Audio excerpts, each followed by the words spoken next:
අයිබෝන් දෙපුතේ අද මම කලින් සැලසුම් කළා මේ දවස් කීපය තුළ අලුතෙන් පන්ති වලට සම්බන්ධ වුණු හෝ මේ ඉදිරි සතිය අලුතෙන් පන්ති වලට සම්බන්ධ වෙන බලාපොරොත්තු වෙන දරුවන්ට අද පාන්දර ක්ලාස් එකක් කරන්න පැය දෙකක විශේෂයෙන්ම හවස් වරුවක් තෝරාගත්තේ නැත්තේ අද පොය දවස. ඒතර ගොඩක් වෙලාවට දරුවෝ හවස් වරුවේ විවිධ වැඩවල යෙදෙනවා. මොකද සාමාන්‍ය පෙළ ඉවරුණා විතරයි. සවුන්ඩ් චෙක් කරගන්න වෙනවා ඉස්සෙල්ලාම. හරි. ඔයගලන් පුතේ මේ අපේ ටෙලිග්‍රෑම් ගෲප් එක කරා කමෙන්ට් කරන්න පුළුවන්. කුමන හෝ ආකාරයක ගැටලුවක් තියෙනවා නම් කමෙන්ට් කරන්න. හරි. සවුන්ඩ්ස් හරිද? සවුන්ඩ්ස් මදි නේද? වැඩි කරන්න.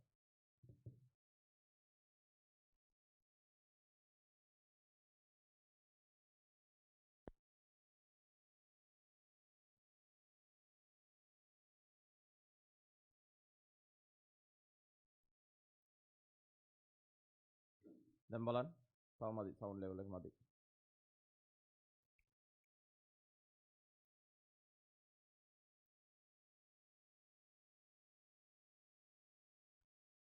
තව සවුන්ඩ් එක වැඩි කරන්න.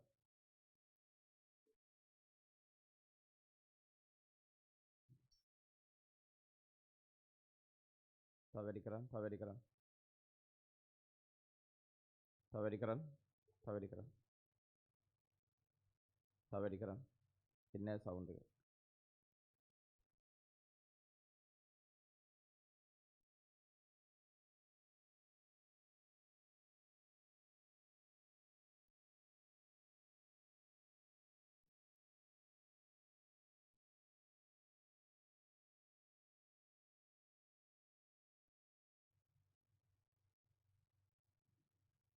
පුතේ විනාඩියක් දෙන්න සවුන්ඩ් එක වැඩි කරගන්නකම්. විනාඩියක් දෙන්න සවුන්ඩ් එක වැඩි කරලා දෙනකම්. වැඩි කරන්න. තව වැඩි කරන්නකො. තව වැඩි කරන්න. යන්නේ නැහැ සවුන්ඩ් එක. එහෙට. වැඩි කරන්න. වැඩි කරන්න යන්නේ නැහැ. කැමරා මේ කියන්නේ අවුට් එකේ තමයි සවුන්ඩ් එක මදි. මෙහෙ හරි. සවුන්ඩ් එක වැඩි කරන්න. වැඩි කරන්න. තව වැඩි කරන්න. තව වැඩි කරන්නකො. දැන් ටික ටික හරි. ඒ උනාට මෙහි අවුට් එකයි වැඩි. දැන් බලන්න. දැන් චුට්ටක් හරි. විනාඩියක් දෙන්න පුතේ. හරිද?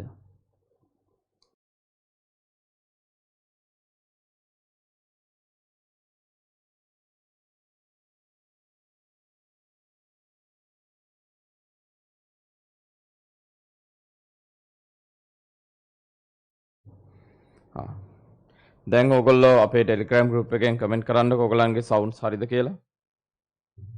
දැන් හරිද බලන්න පුතේ. දැන් බලන්න චෙක් කරලා. සවුන්ඩ් ලෙවල් එක ඇද්ද?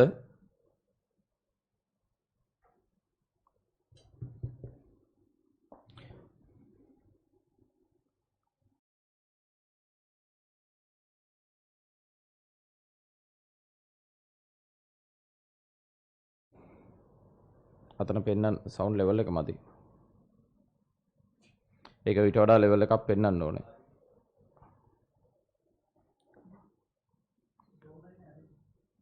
දැන් හරිනේ? හොලක් නැහැනේ. හරි. හරි පුතේ.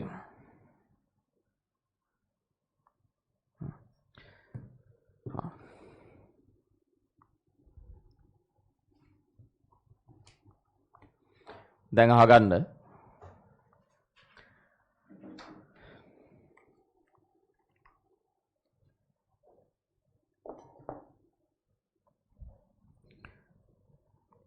හරි.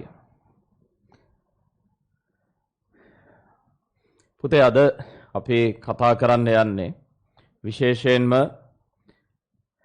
2024 විභාගයේ ලියන බලාපොරොත්තු වෙන ඕගොල්ලන්ට අදාළව මේ පළවෙනි සතිය දෙවන සතිය තුල අපි සාකච්ඡාවට ගත්ත විෂය කරුණු විශේෂයෙන්ම අලුතෙන් පන්ති වලට සම්බන්ධ වුණු දරුවන්ට හෝ සම්බන්ධ වෙන බලාපොරොත්තු වෙන ඉන්න දරුවන්ට මේ මොහොතේ පන්තියට සම්බන්ධ වුණාට ගැටලුවකින් තොරව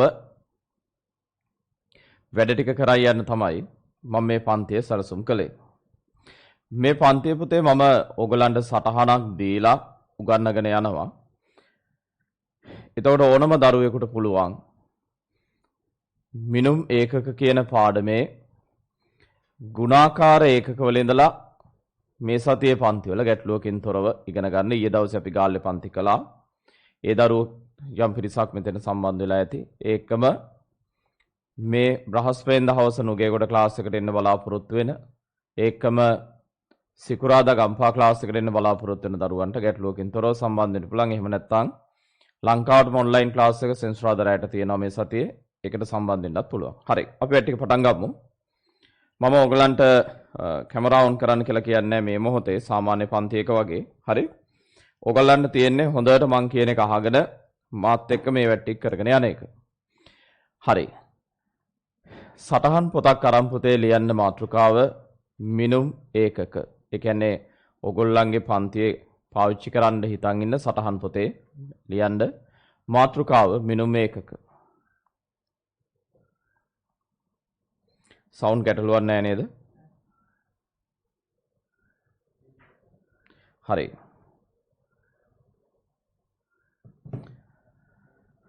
අහගන්න පුතේ.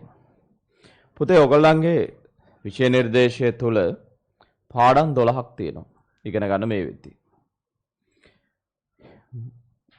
මිනුම් ඒකක මාන මිනුම් උපකරණ කියන පළවෙනි පාඩම, යාන්ත්‍ර විද්‍යාව, දෝලන හා තරංග, ආලෝකය, තාපය, ගුරුත්වාකර්ෂණ ක්ෂේත්‍ර, ස්ථිති විද්‍යුත් ක්ෂේත්‍ර, චුම්බක ක්ෂේත්‍ර,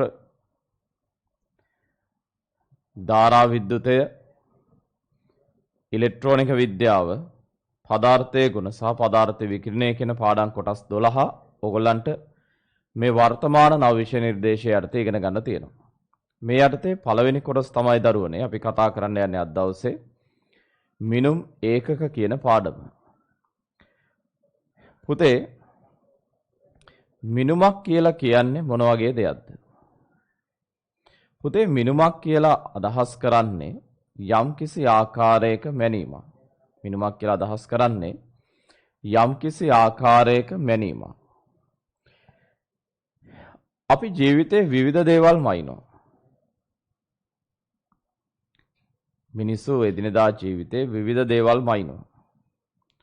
අපි එදිනෙදා ජීවිතේ සමාජයක් වශයෙන් ජීවත් වෙදී සමාජය තුළ විවිධ දේවල් මයින්නවා. හරි. ඕගොල්ලෝ මිනිස්සුන්ගේ හොඳ නරක මයින් try කරන එක එක ආකාරයට අපි විවිධ දේවල් මයින්නවා. ඒ වගේමයි අපි එදිනෙදා ජීවිතේ සමාජීය වශයෙන් මිනුම් ගන්නවට අමතරව අධ්‍යාපනික වශයෙන් මිනුම් ගන්නවා. පුද්ගලයෙක් අධ්‍යාපනික වශයෙන් සාමාන්‍ය පෙළ සමත්, උසස් පෙළ සමත්, ඩිප්ලෝමා ධාරී හෝ උපාධිධාරීද. ඔය විදිහට අපි අධ්‍යාපනික මිනුම් ගන්නවා. ආගමික මිනුම් ගන්නවා. ආර්ථික මිනුම් ගන්නවා. ඔය වගේ ගන්න මිනුම් විශේෂයක් තමයි පුතේ භෞතික මිනුම් කියලා කියන්නේ. අපි මෙතෙන්දි විශේෂ අවධානයක් යොමු කරන්නේ භෞතික මිනුම් සම්බන්ධව. මොකද්ද මේ භෞතික මිනුම් කියලා කියන්නේ? පුතේ මේ අවකාශය තුල ඔබ ආවට පරිසරයේ ඉඩක් ගන්නා වූ ඕනම දෙයක් අපි හඳුන්වන්නේ භෞතික පද්ධතියක් ලෙස. මේ අවකාශයේ ඉඩක් ගන්නා වූ ඕනම දෙයක් අපි හඳුන්වන්නේ භෞතික පද්ධතිය. දැන් උදාහරණයක් මගේ ළඟ තියෙනවා වතුර බෝතලයක්. මේ වතුර බෝතලය අවකාශයේ ඉඩක් ගන්නවා. ඒතර මේක අපි හඳුන්වන්නේ භෞතික පද්ධතියක් ලෙස.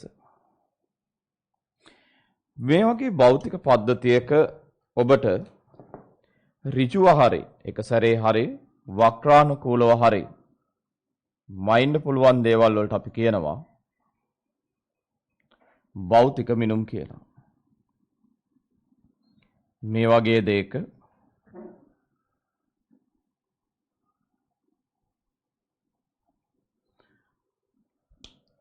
ඍජුව හෝ වක්‍රානුකූලව මයින්ඩ් පුළුවන් දේවල් වලට පුතේ අපි කියනවා භෞතික මිනුම් කියලා. ඔය භෞතික මිනුම් වලට තමයි අපි භෞතික රාශි physical quantities කියලා කියන්නේ. දැන් පුතාලා මේ සිලින්ඩරාකාර හැඩතලය ගත්තොත් ඕගොල්ලන්ට මේකේ විස්කම්බේ එක සැරේම අයින්න පුළුවන්.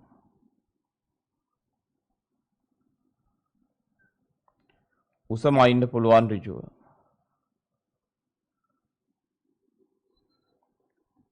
ඒ විතරක් නෙමෙයි.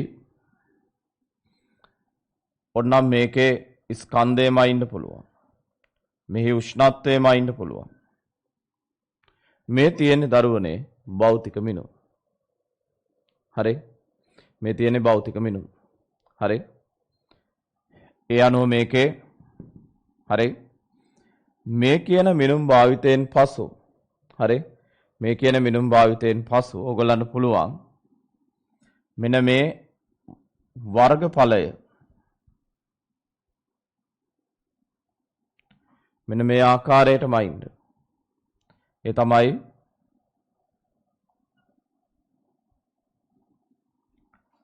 phi පුතේ ඔයගොල්ලෝ දන්නවා වර්ගඵලයක් කියන්නේ phi r වර්ගය. එතකොට අරය වෙනුවට විස්කම්භය දාන්න පුළුවන් මෙහෙම.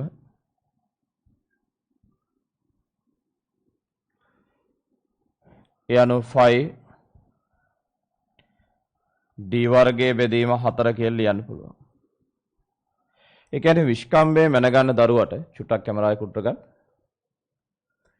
විස්කම්භය මැනගන්න දරුවට පුළුවන් වුණනම් ඒ ඇසුරෙන් මේ සිලින්ඩ්‍රාකාර වස්තුවේ ඉහළ පෘෂ්ඨයේ වර්ගඵලය හොයන්න. හරි? ඒ වගේමයි කාට හරි ඕනනම් පුළුවන් ලං කරන්න මේ රූප සටහන. වක්‍ර පෘෂ්ඨයේ වර්ගඵලය හොයන්න මේ මෙහෙම.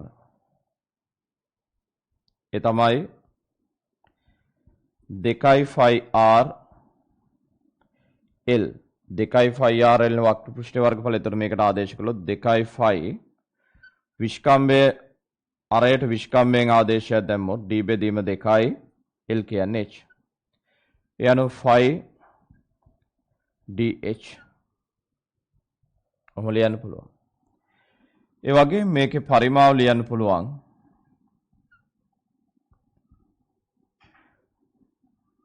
වර්ගඵලය වැඩි කිරීම උස. ඒ කියන්නේ ඒක වර්ගඵලය වැඩි කිරීම උස. ඒ කියන්නේ phi d වර්ගයේ බෙදීම 4යි h. ඉතින් ස්කන්ධයයි පරිමාවයි දන්න ළමෙක්ට පුළුවන් මේකේ ඝනත්වය ලියන්න density. මම දැන් විස්කම්භයට d කියලා ගත්ත නිසා ඝනත්වයට ගන්නම් ග්‍රීක කෝඩි අකුරක්.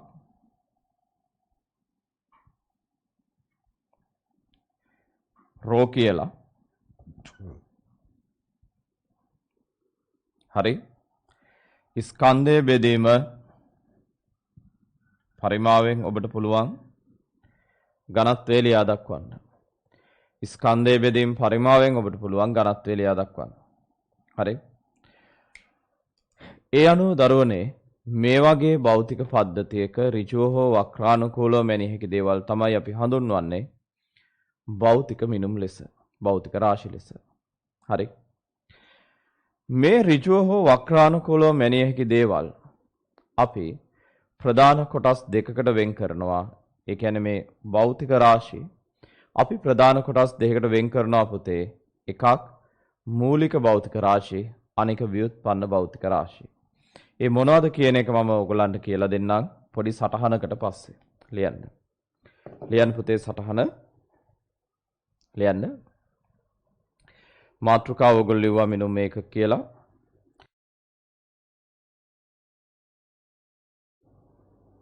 ලියන්න. ලියන්න. මිනුමක් යනු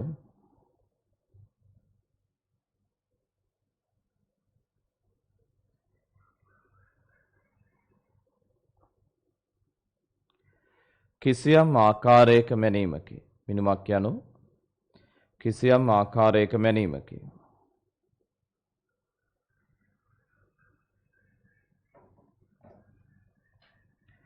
මිනුමක් යනු කිසියම් ආකාරයක මැනීමකි.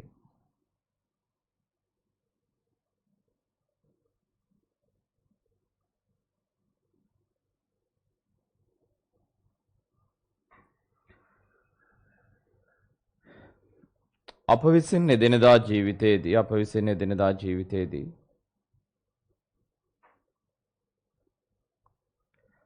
අප විසින් එදිනෙදා ජීවිතයේදී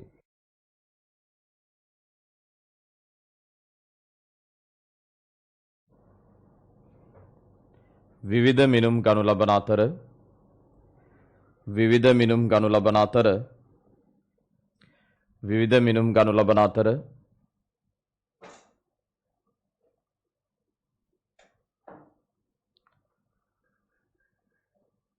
ඒවා සමාජීය මිනුම්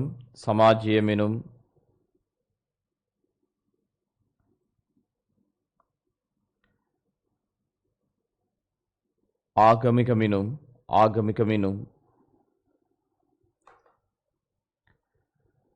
ආර්ථික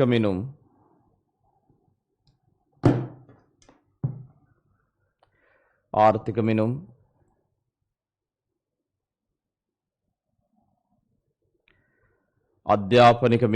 අධ්‍යාපනික මිනුම්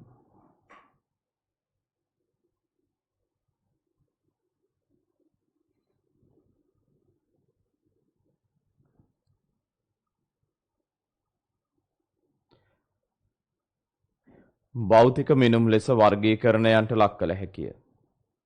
භෞතික මිනුම් ලෙස වර්ගීකරණයන්ට ලක් කළ හැකිය.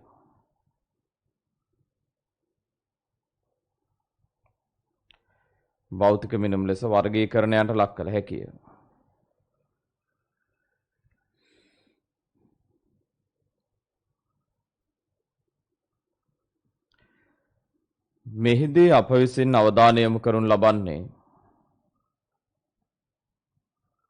මෙහිදී අප විසින් අවධානය යොමු කරනු ලබන්නේ භෞතික මිනුම් සම්බන්ධයෙනි. මෙහිදී අප විසින් අවධානය යොමු කරනු ලබන්නේ භෞතික මිනුම් සම්බන්ධයෙනි.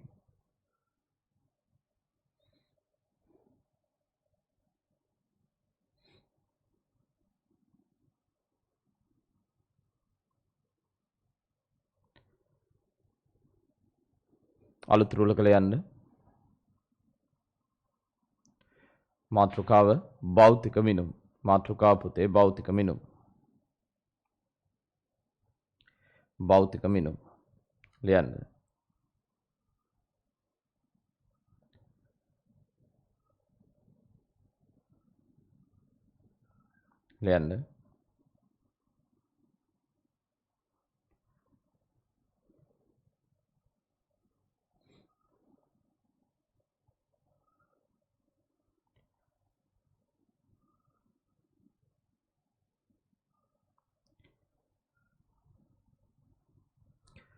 අවකාශයේ ඉඩක් ගන්නා වූ යම් දෙයක් වේද?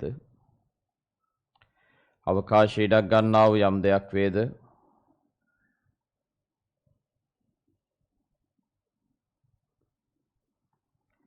අවකාශයේ ඉඩක් ගන්නා වූ යම් දෙයක් වේද?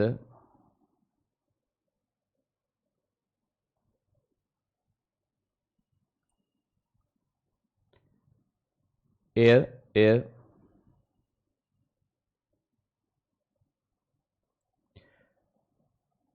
භෞතික පද්ධතියක් ලෙස හඳුන්වන අතර භෞතික පද්ධතියක් ලෙස හඳුන්වන අතර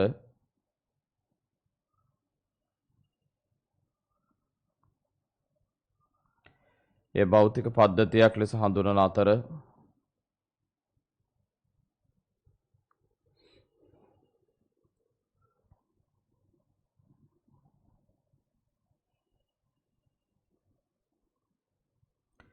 භෞතික පද්ධතියක් ලෙස හඳුන්වන අතර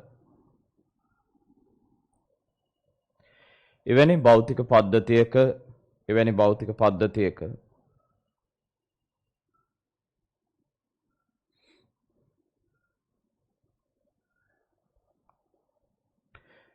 ඍජුව හෝ වක්‍රානුකූලව මැනිය හැකි මිනුම්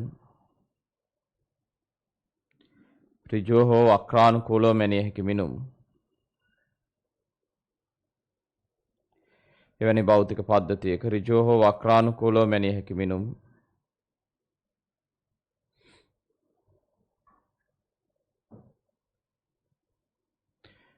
භෞතික මිනුම් හෙවත් භෞතික රාශිය ලෙස හඳුන්වයි.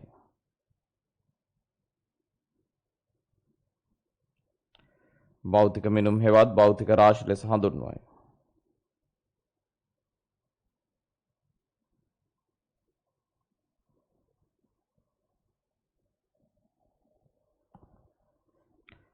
භෞතික මිනුම් හෙවත් භෞතික රාශිය ලෙස හඳුන්වයි.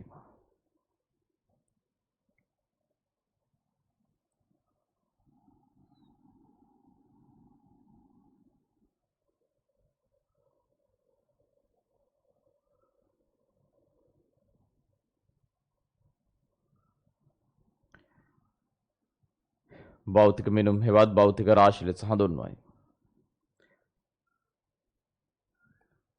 අලුත් රූලක ලියන්න. පහත දක්වා ඇති ඝන සිලින්ඩරයේ සලකමු.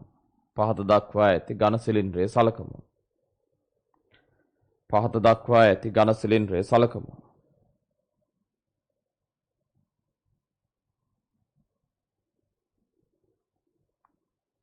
පහත දක්වා ඇති ඝන සිලින්ඩරයේ සලකමු.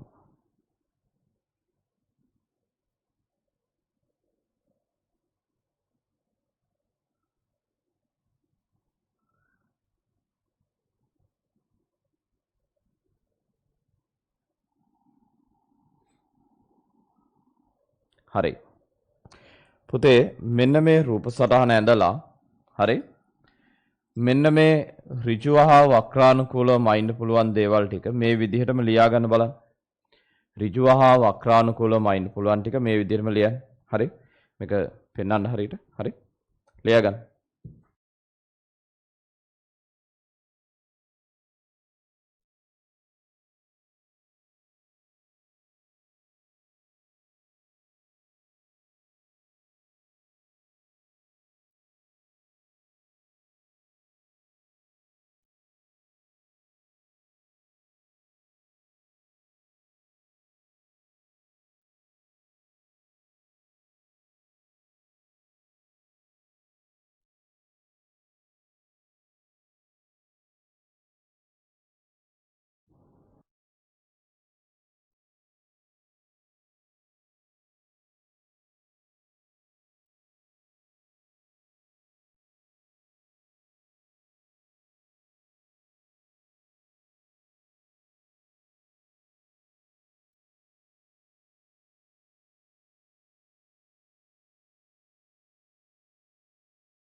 හරි. ලියා ගන්න පුතේ ඉක්මනට.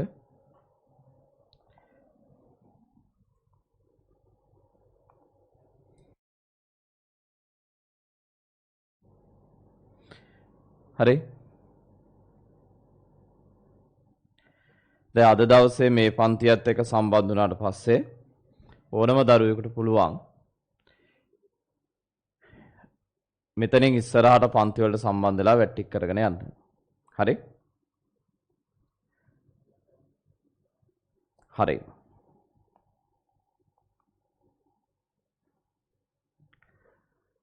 ලියන්න.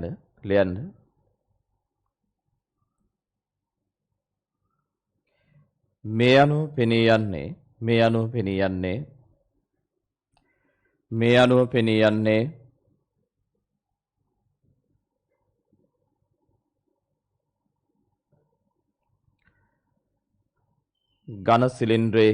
ඝන සිලින්ඩරයේහි මේ අනුව පෙනී යන්නේ ඝන සිලින්ඩරයේහි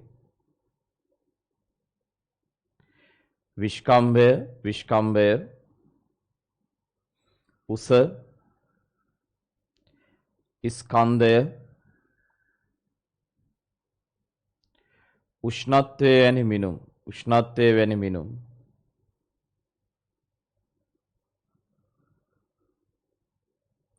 ඍජුව මැනිය හැකි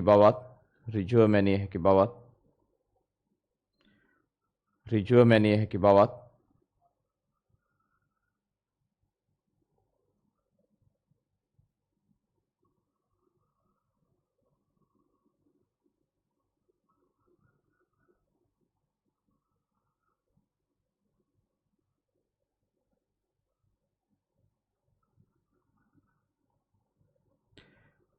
වර්ගඵලයන් පරිමා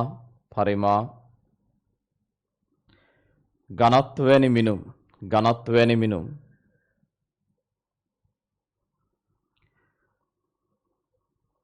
වක්‍රානුකූලව මැනිය හැකි බවත්ය. ඝනත්ව වැනි මිනුම් වක්‍රානුකූලව මැනිය හැකි බවත්ය. හරි. අහගන්න පුතේ. දැන් මම මේ එක භෞතික පද්ධතියක් ගත්තේ. දැන් ඔබ අවට තියෙන අනිකුත් සියලුම දේවල් භෞතික පද්ධති. මම පවා භෞතික පද්ධතියක්. ඉතින් අපේ මිනුම් පවා ඍජුව ලබා ගන්න අපිට හැකියාවක් තියෙනවා. වක්‍රානුකූලව ඉන්නත් පුළුවන්. දැන් අපි එක තැනක ඉඳන් තවත් තැනකට දුවනවා නම් පුතේ අපි දුවපු කාලය, ගමන් කළ දුර, වේගය, ත්වරණය වගේ මිනුම් අපිට හොයාගන්න පුළුවන්. ඍජුව හෝ වක්‍රානුකූලව. හරි. මෙන්න මේ ඍජුව හෝ වක්‍රානුකූලවම ඉන්න පුළුවන් මේ භෞතික රාශි ප්‍රධාන කොටස් දෙකකට බෙදනවා. මූලික භෞතික රාශි හා ව්‍යුත්පන්න භෞතික රාශි කියලා. ඒක පුතේ හරියට ඕගොල්ලෝ අර සාමාන්‍ය පෙළ කාලේ ඉගෙන ගත්තන් පස්සේ නැවත අපි උගන්වනවා. ඕගොල්ලෝ දරුවනේ අර සාමාන්‍ය පෙළ කාලේ ඉගෙන ගත්ත මතකද? සාමාන්‍ය පෙළ කාලේ ඉගෙන ගත්තා.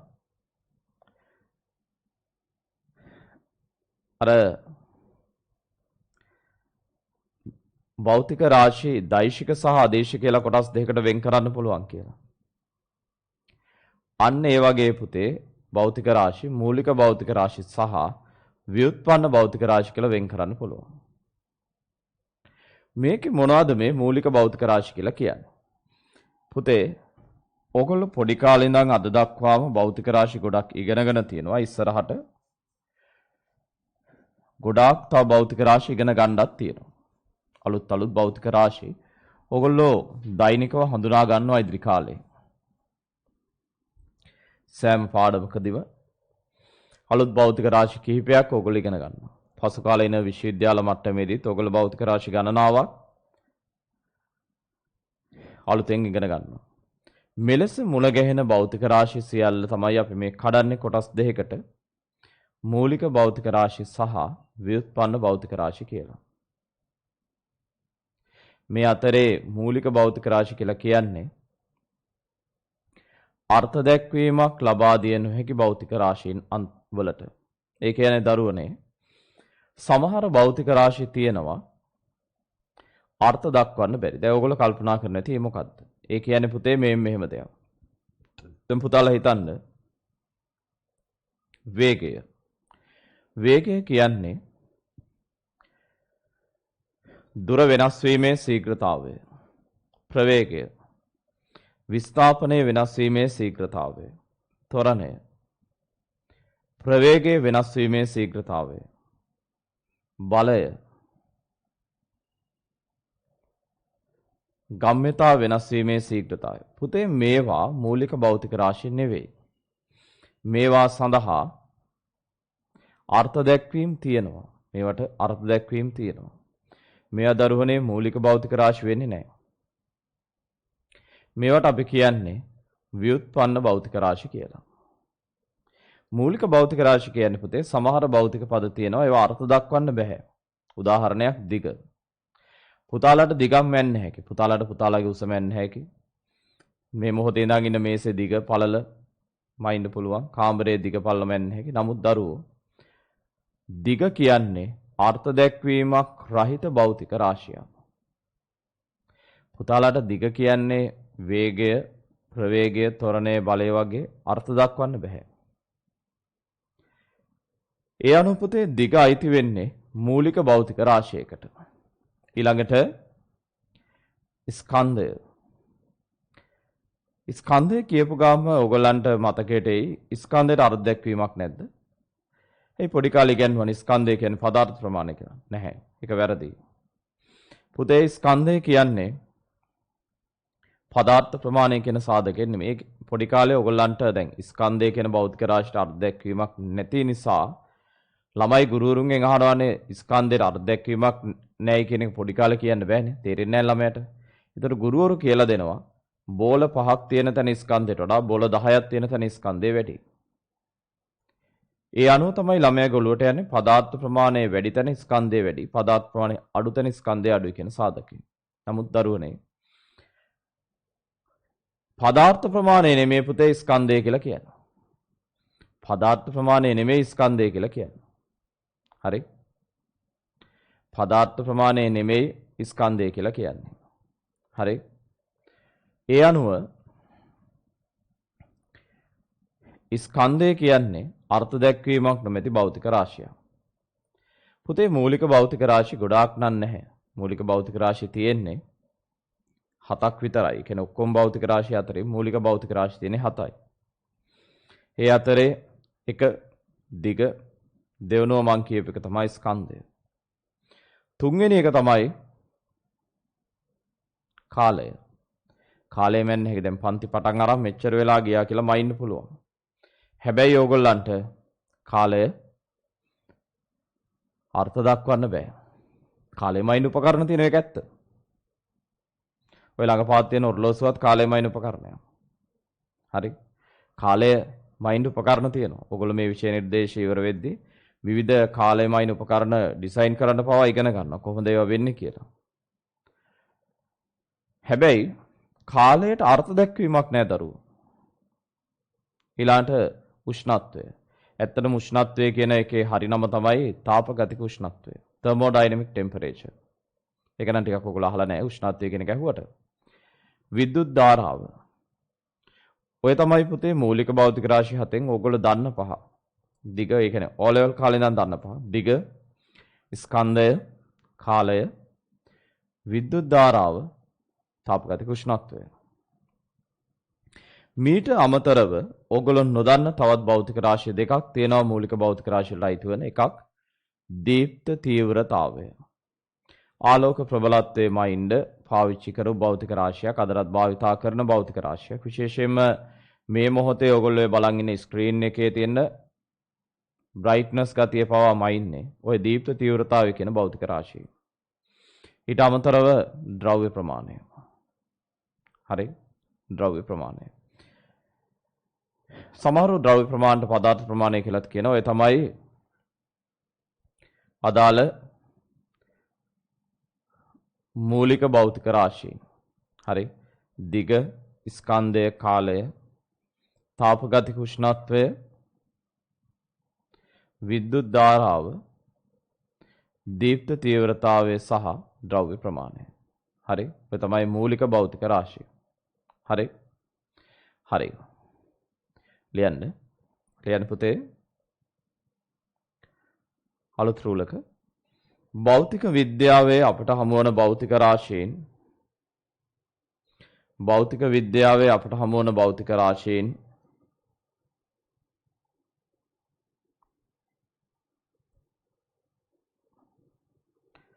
ප්‍රධාන කොටස්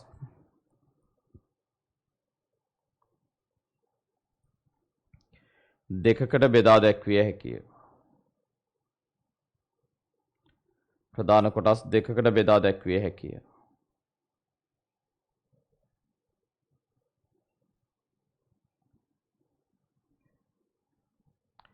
ඒවා නම්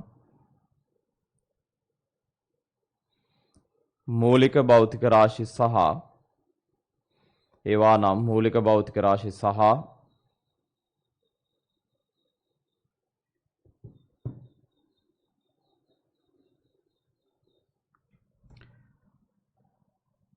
ව්‍යුත්පන්න derived physical quantities ව්‍යුත්පන්න භෞතික රාශි වේ. මූලික භෞතික රාශි සහ ව්‍යුත්පන්න භෞතික රාශි වේ. මූලික භෞතික රාශි සහ ව්‍යුත්පන්න භෞතික රාශි වේ.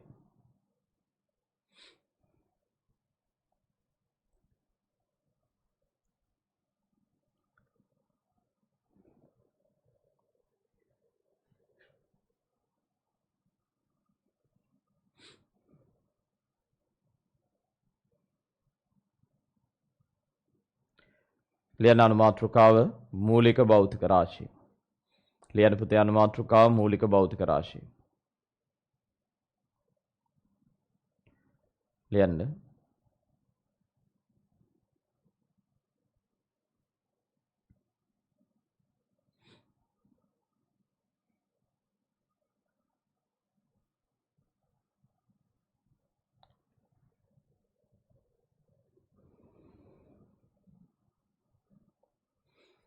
අර්ථ දැක්වීමක් නොමැති භෞතික රාශීන් අර්ථ දැක්වීමක් නොමැති භෞතික රාශීන්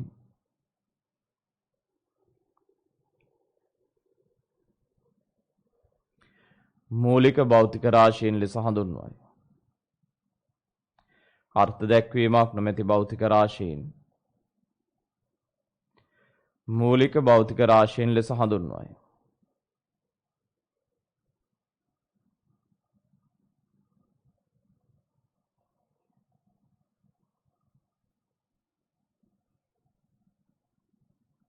මෙවැනි භෞතික රාශීන් හතක් පවතී. මෙවැනි භෞතික රාශීන් හතක් පවතී.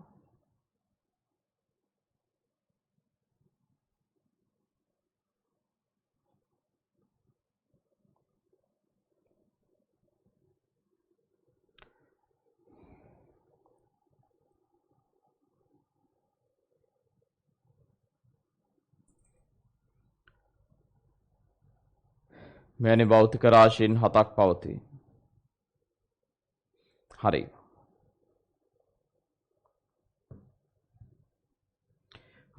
ළමෙක් අහලා තියෙනවා මේ ෆිසික්ස් වලට ඕනේ කරන O level මට්ටමේ ගණිත කොටස් හරියට කෙරුන්නේ නැහැ මොකද කරන්න කියලා. ඔය දරුවෝ කලබල වෙන්න එපා. ඒ සියල්ල මම උගන්වනවා. භෞතික විද්‍යාවට අවශ්‍ය කරන සාමාන්‍ය පෙළ සියලුම ගණිත කොටස් මේ උගන්වන යන අතරේ මම උගන්වනවා. එකම දේ මම ඉගෙනුවාට පස්සේ හැබැයි ඉගෙන ගන්න ඕනේ. හරි? මොකද ප්‍රශ්නයක් මතුවෙන්නේ නැහැ. ත්‍රිකෝණමිතිය වර්ග සමීකරණ මේ සියල්ල උගන්වනවා. හරි?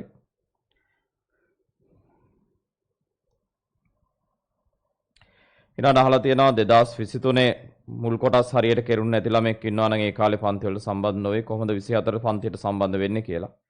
ඔකට පුතේ හාෆ් කාඩ් එකක් අරන් සම්බන්ධ වෙන්න පුළුවන්. ගෙවීමේ ගැටලුවක් තියෙනවා නම් ඒ ආයතනවලදී ඔයගොල්ලන්ට 23 ළමයි කියන්නේ මේ විදි පන්ති තියෙන ළමයිනේ.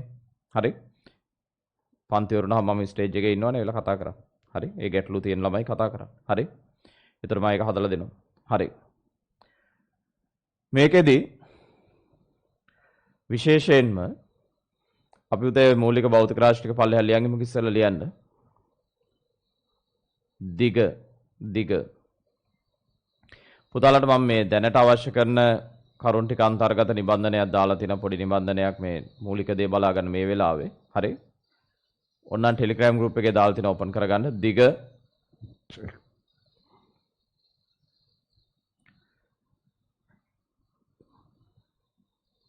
ස්කන්ධය ලියන්න මූලික භෞතික රාශි ටික පල්ලෙහා. දිග ස්කන්ධය කාලය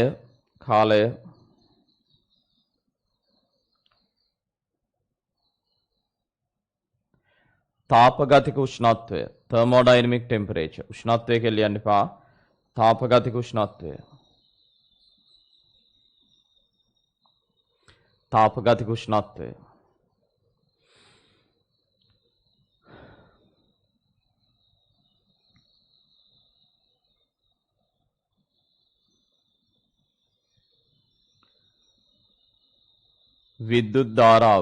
විද්‍යුත් ධාරාව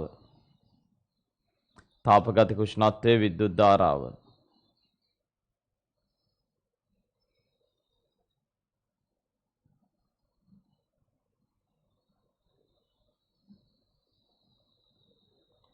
දීප්ත තීව්‍රතාවය.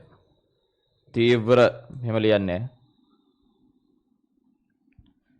තීව්‍රතාවය. දීප්ත තීව්‍රතාවය.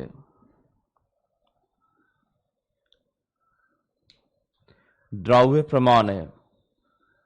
ද්‍රව්‍ය ප්‍රමාණය. හරි. ඔය තමයි පුතේ මූලික භෞතික රාශිය. මූලික භෞතික රාශිය හැරුණාම ඊටු සියල්ල ව්‍යුත්පන්න භෞතික රාශිය වලට තමයි අයිති වෙන්නේ. මේ බලන්න. වේගය. දැන් ඔබ දන්නවා වේගයේ අර්ථ දැක්වීමක් තියෙනවා. වේගය කියන්නේ දුර වෙනස් වීමේ ශීඝ්‍රතාවය නැත්නම් දුර බෙදීම කාලය. හරි. දැන් මේක හැදිලා තියෙන්නේ මූලික භෞතික රාශිය වලින්. දුර කියන්නේ දිගක්නේ. හරි. කාලය මූලික භෞතික රාශිය. ඊළාට ප්‍රවේගය. පුතේ ප්‍රවේගය කියන්නේ විස්ථාපනයේ වෙනස් වීමේ ශීඝ්‍රතාවය.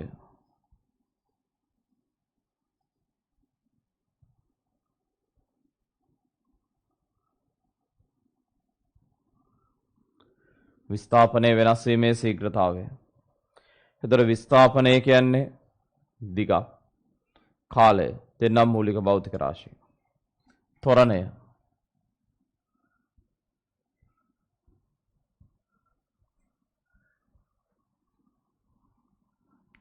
ප්‍රවේගයේ වෙනස් වීමේ ශීඝ්‍රතාවය.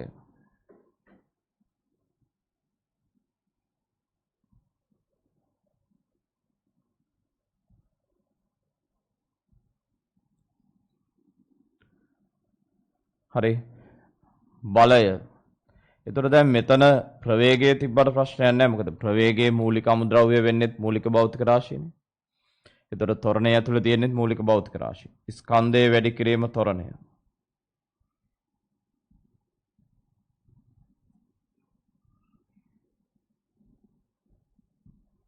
හරි.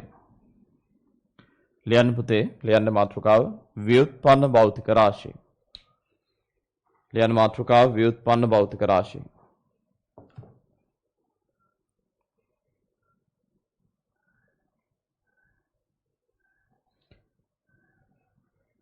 ව්‍යුත්පන්න භෞතික රාශිය.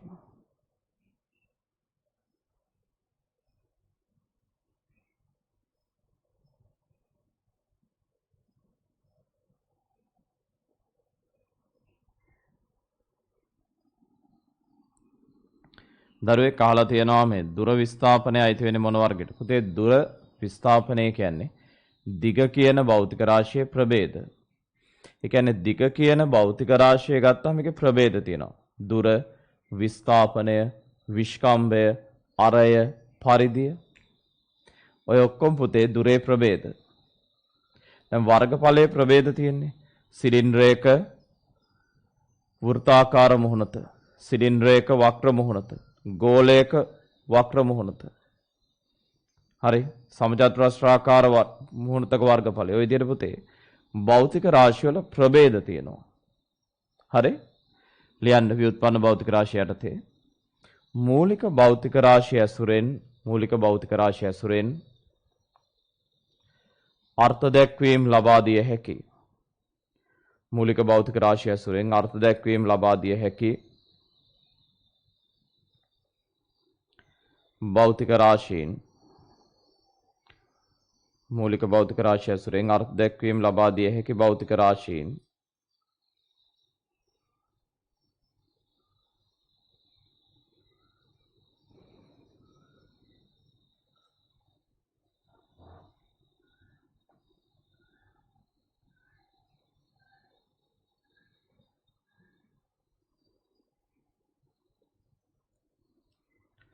මූලික භෞතික රාශිය ඇසුරෙන් අර්ථ දැක්වීම ලබා දිය හැකි භෞතික රාශීන්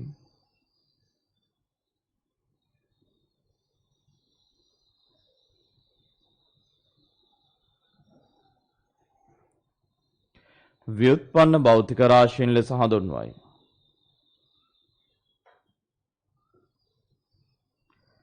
ව්‍යුත්පන්න භෞතික රාශීන් ලෙස හඳුන්වයි.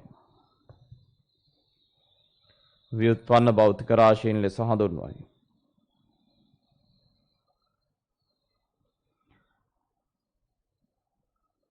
මූලික භෞතික රාශිය ඇසුරෙන් අර්ථ දැක්වීම ලබා දිය හැකි භෞතික රාශීන් ව්‍යුත්පන්න භෞතික රාශීන් ලෙස හඳුන්වයි.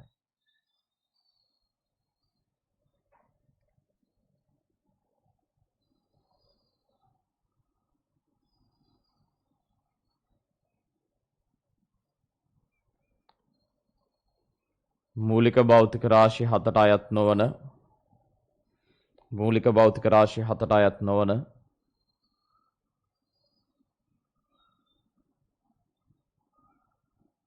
අනෙකුත් සියලු භෞතික රාශීන් මූලික භෞතික රාශීන් 7ට අයත් නොවන අනෙකුත් සියලු භෞතික රාශීන් ව්‍යුත්පන්න භෞතික රාශි වර්ගයට අයත් වේ. ව්‍යුත්පන්න භෞතික රාශි වර්ගයට අයත් වේ. හරි. ව්‍යුත්පන්න භෞතික රාශි වර්ගයට අයත් වේ. පුතේ මෙන්න මේ නිබන්ධනය තියෙන ළමයින්ට බලා ගන්න පුළුවන් 10 වෙනි පිටුවේ මම දාලා තියෙනවා ව්‍යුත්පන්න භෞතික රාශි ගොඩක සමීකරණ. එහෙම නැත්නම් දැන් ටෙලිග්‍රෑම් ගෲප් එකට මම දැම්ම බලා ගන්න පහසු වෙන්න පොඩි කොටසක් අරගෙන ඉවරලා ටියුට් එකෙන් කෑල්ලක් මම දාලා තියෙනවා. හරි.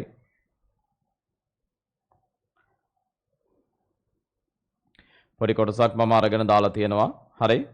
ඒක ඕපන් කරගත්තත් ඔය ස්ක්‍රීන් එකේ පැත්තකට ඒක ඕපන් කරගත්තත් බලා ගන්න පුළුවන්. හරි. ඒකේ මම දාලා තියෙනවා පොඩි කෑල්ලක් දාලා තියෙනවා ව්‍යුත්පන්න භෞතික රාශි වල සමීකරණ කියලා. ඉතින් ඕගොල්ලෝ දන්න නොදන්න ගොඩක් මෙතන තියෙනවා. ඒතකොට ඕගොල්ලෝ ආයි මේවා කටපාඩම් කරන්න ඕනේ නෑ. මේවා කටපාඩම් කරගන්න ඕනේ නෑ. අවශ්‍ය ලාට සමීකරණ ලැබෙනවා. හරි. එහෙමනම් දැන් පුතේ මේ උදාහරණ කීපය ලියාගන්න ව්‍යුත්පන්න භෞතික රාශි වලට ඕගොල්ලෝ මේ සමීකරණ සහිතව මේ ටික ලියාගන්න. ඉක්මන් කරන්න.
ඔය තමයි පුතේ නිකන් ව්‍යුත්පන්න භෞතික රාශි කීපයකට උදාහරණ. ඕනෑ තරම් ව්‍යුත්පන්න භෞතික රාශි තියෙනවා. මොකද මූලික භෞතික රාශි 7 ඇරුණාම ඉතුරු ඔක්කොම අයිති වෙන්නේ ව්‍යුත්පන්න භෞතික රාශි වලට.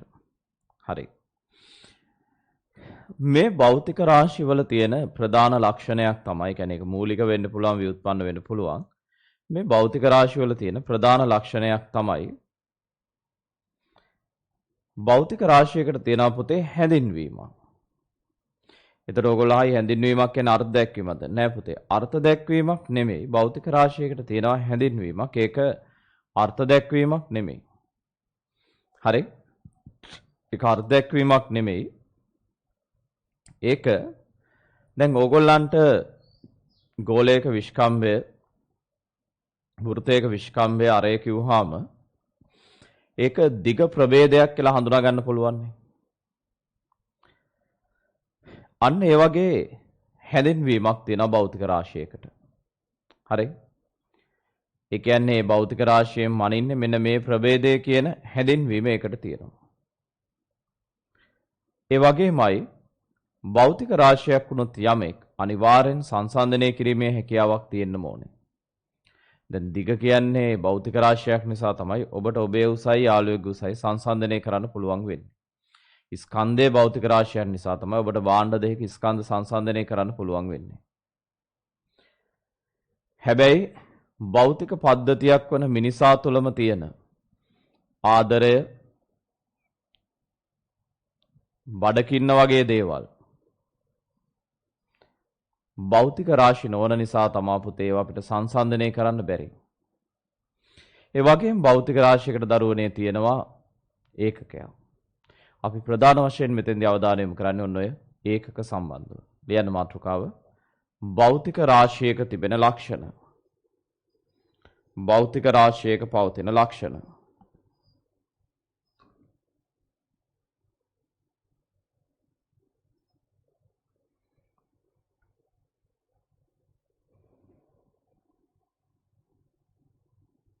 භෞතික රාශියක පවතින ලක්ෂණ.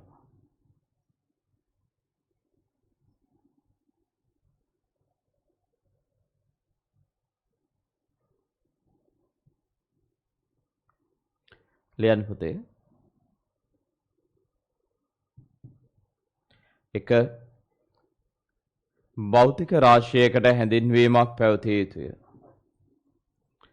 භෞතික රාශියකට හැඳින්වීමක් පැවතිය යුතුය.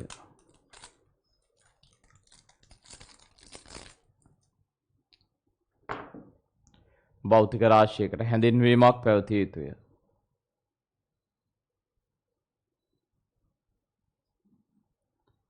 දෙක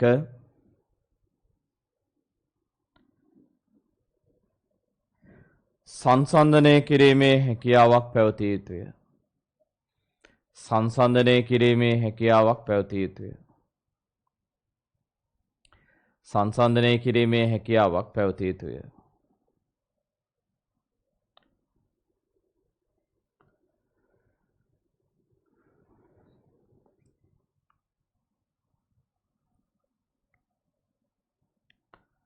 තුන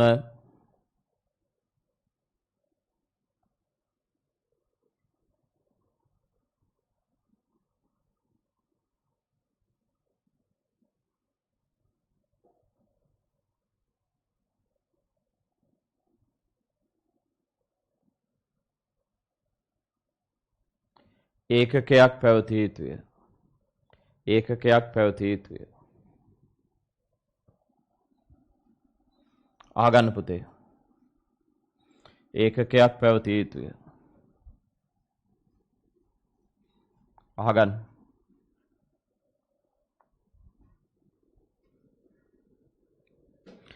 පුතේ මෙන්න මෙහෙමයි.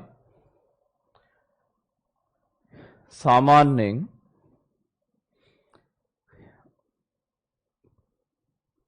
භෞතික රාශිවල ඒකක ගත්තහම ඒකක ඉතිහාසය යනවා මීට අවුරුදු 6000ක් විතර එහාට. මිනිස්සු අතීතයේ ඉඳන් පුතේ භෞතික රාශි මයින්ඩ් විවිධ ඒකක පාවිච්චි කරලා තියෙනවා. ඉස්සරම ඒ කලාප ගෝත්‍ර පාලනය කරපු නායකයින්ගේ ඔවුන්ට ආවේනික වෙච්ච මිනුම් භෞතික රාශි මනින ඒකක ලෙස පාවිච්චි කරලා තියෙනවා. ගොඩක් වෙලාවට ඉස්සර රජවරුන්ගේ මේ වියතක දිග හරි වියතක දිග ප්‍රමාණය හරි අතේ දිග වැලමිට සන්ධියේ ඉඳන් තියෙන දිග හරි වගේ දේවල් තමයි දිගමයින සම්මත ඒකක ලෙස පාවිච්චි කරලා තියෙන්නේ. ඒ අනුව මිනිස්සු අතීතයේ ඉඳන් එකම භෞතික රාශියමයින්ද විවිධ ඒකක පාවිච්චි කරලා තියෙනවා. දැන් ඕගොල්ලෝ උනත් දන්නවා. ඕගොල්ලන්ගේ කනට ඇහෙන ඕගොල්ලෝ ඉගෙනගෙන තියෙන දිගමයින භෞතික රාශියට ඕගොල්ලෝ මීටර් ඉගෙනගෙන තියෙනවා. සෙන්ටිමීටර දන්නවා. අඩි කියලා ඒකකයක් තියෙනවා කියලා දන්නවා. යාර කියලා එකක් අහලා තියෙනවා. විශේෂයෙන් ගෙවල් වල අම්මලා රෙදි සම්බන්ධව කතා කරද්දී ඒගොල්ලෝ කතා කරන්නේ ඔක යාර වලින්. ඒකම තාත්තලා සීයලා ලිඳ ගැඹුර ගැන කතා කරද්දී කතා කරන්නේ බඹ වලින්. ලොකු දුරවල් ගත්තොත් කිලෝමීටර් 70ක්ම. හරි. ආලෝක වර්ෂ. ඔය විදිහට පුතේ දිගමයින්ද විවිධ ඒකක තියෙනවා. ඉතින් අතීතේ නම් මිනිස්සු එකම භෞතික රාශියමයින්ද විවිධ ඒකක භාවිතා කළා. අපි ගත්තොත් මෑත කාලේ කියන්නේ මේ ගත වුණු අවුරුදු 3400 තුල ලෝකයේ තිබ්බ ප්‍රධාන ඒකක ක්‍රම දෙකක් තිබ්බා. එකක් තමයි බ්‍රිතාන්‍යයන් විසින් යටත් කරන් හිටපු රටවල් වලට ඔවුන් FPS කියන ඒකක ක්‍රමය හඳුන්වා දුන්නා. ප්‍රංශය කියන්නේ පුතේ ලෝකේ හරි දියුණු රටක් මේ භෞතික පැත්තෙන්. ඒ කියන්නේ දැන් ඇත්තටම ප්‍රංශයේ මේ කිරුම් මිනුම් සම්බන්ධව සාමාන්‍ය ලෝකේ අනිත් ජාතීන්ට වඩා ඒගොල්ලන්ගේ දියුණු ක්‍රම තිබිලා තියෙනවා. අදට පවා විශේෂයෙන්ම ප්‍රංශයේ තමයි ලෝකේ ප්‍රධාන කිරුම් මිනුම් ආයතනය තියෙන්නේ සහ ඔවුන්ගේ ඒකක ක්‍රම තමයි අදටත් බහුතරයක් ලෝකේ සම්මත ක්‍රමයේ ලෙස පවතින්නේ. ඔය ප්‍රංශයේ ඔවුන් යටත් කරා හිටිය රටවල් වලට හඳුන්වා දුන්න මේ CGS කියන ඒකක ක්‍රමය. මොකද්ද මේ FPS කියන්නේ? පුතේ FPS කියලා කියන්නේ බ්‍රිතාන්‍යයන් දිගමයින්ඩ පාවිච්චි කළේ අඩි. ඒක තමයි අපේ සංස්කෘතිය තුලත් අඩි අදට තියෙන්නේ. ඔවුන් ස්කන්ධය මයින්ඩ පාවිච්චි කළේ රාත්තල්. ඒකයි අදටත් පාන් රාත්තල තියෙන්නේ. කාලය මයින්ඩ පාවිච්චි කළේ තප්පර. ෆීට් පවුන්ඩ් සෙකන්ඩ් හින්දායි මේ ක්‍රමයේ FPS කියලා හඳුන්වන්නේ. ඒ වගේම ප්‍රංශය විසින් දිගමයින්ඩ සෙන්ටිමීටර, ස්කන්ධය මයින්ඩ ග්‍රෑම්, කාලය මයින්ඩ තප්පර පාවිච්චි කරා. ඒ අනුව ඒක සෙන්ටිමීටර ග්‍රෑම් සෙකන්ඩ් කියලා අපි හඳුන්වනවා. CGS කියන්නේ ඒකයි. හැබැයි මේ විදිහට විවිධ ඒක ක්‍රම තිබ්බට පුතේ මේක අන්තර්ජාතික ක්‍රියාවලින් සඳහා ගැටලුවක් වුණා. හරියට මුදල් ඒකක වගේ. දැන් විවිධ රටවල් විවිධ මුදල් ඒක පාවිච්චි කිරීමනේ දැන් අපිට තියෙන කරදරේ.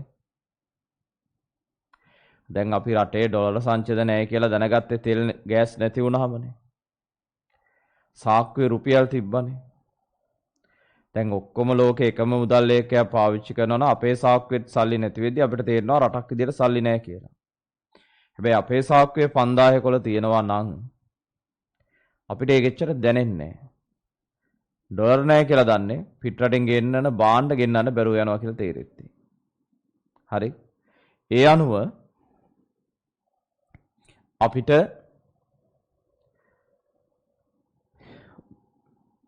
පුතේ ලෝකෙට ප්‍රශ්නයක් වුණා එක එක රටවල් එකම භෞතික රාශියමයින්ද විවිධ ඒක භාවිතා කරේ මේක විද්‍යාවේ දියුණුවට ප්‍රශ්නයක් වෙච්ච හින්දා 1960 දී ලෝකේ සියලු රටවල් එකඟුණා පොදු ඒක ක්‍රමයකට එන්න. අපි ඒක හඳුන්වනවා SI ඒක ක්‍රමය කියලා. අන්තර්ජාතික ඒක ක්‍රමය. අද වෙද්දි පුතාලා පාවිච්චි කරන්න ඉගෙනගෙන තියෙන මෙන්න මේ ඒක ක්‍රමය. අපි ඒ ගැන කතා කරමු ඉස්සලා ලියා ගන්න. ලියන්න පුතේ. මාතෘකාව භෞතික රාශි මැනීමට භාවිතා කරන ඒකක. භෞතික රාශි මැනීමට භාවිතා කරන ඒකක.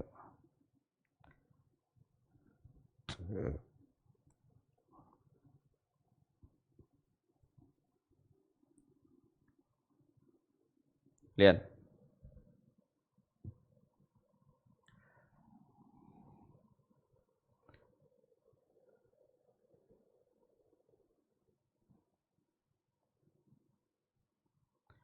ලියන්න. භෞතික රාශි මැනීම සඳහා භාවිතා කරන ඒකක ඉතිහාසය. භෞතික රාශි මැනීම සඳහා භාවිතා කරන ඒකක ඉතිහාසය.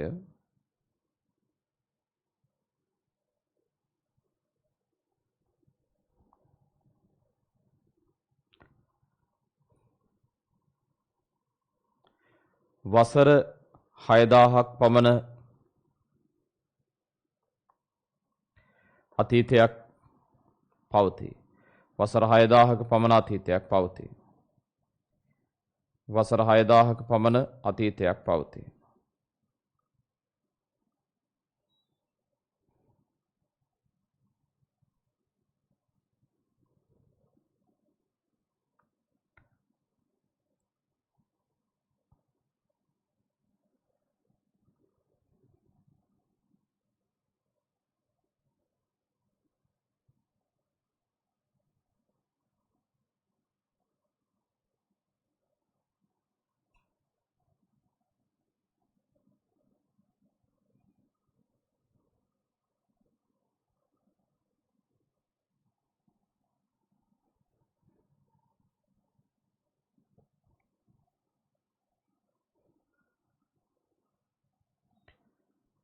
අතීතයේ සිටම අතීතයේ සිටම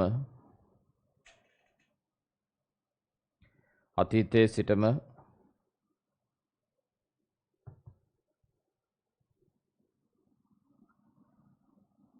එකම භෞතික රාශිය මැනීමට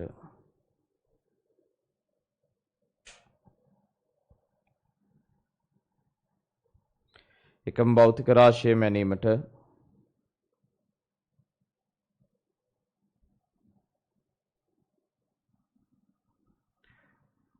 මිනිසුන් විවිධ ඒකක භාවිතා කරන ලදී. එකම භෞතික රාශිය මැනීමට මිනිසුන් විවිධ ඒකක භාවිතා කරන ලදී.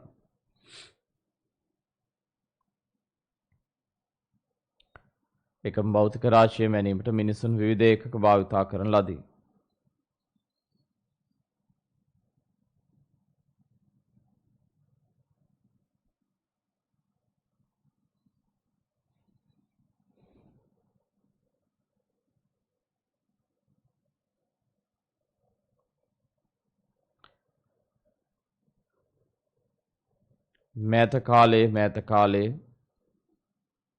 මෑත කාලේ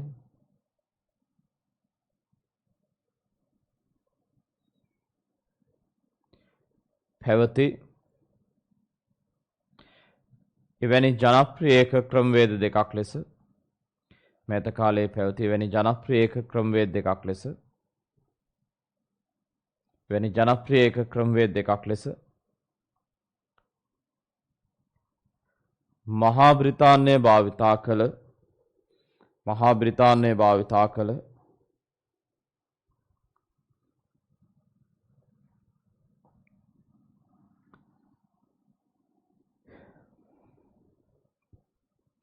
FPS ඒකක ක්‍රමයක් මහා බ්‍රිතාන්‍යය භාවිතා කළ FPS ඒකක ක්‍රමයක් වරහන් ඇතුළේ යන පුතේ F ඉරක් අඩි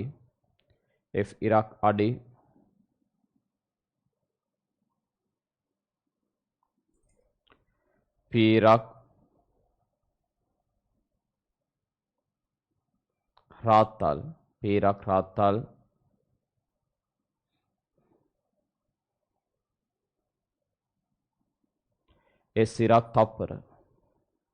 S ඉරක් තප්පර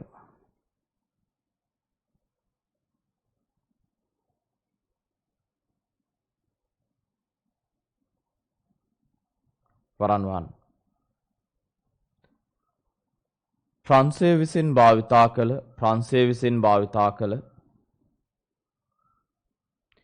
ප්‍රංශය විසින් භාවිතා කළ CGS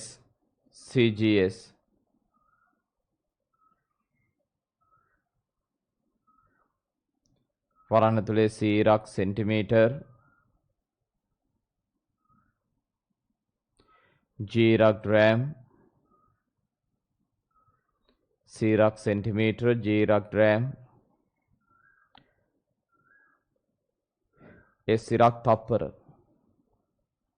තප්පර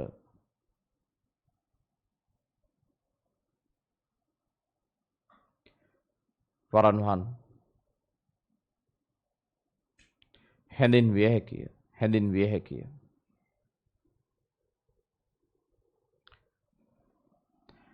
නමුත්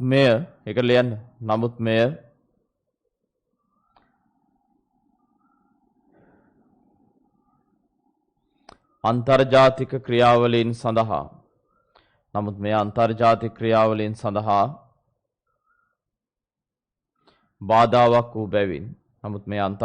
ක්‍රියාවලීන් සඳහා බාධාවක් වූ බැවින්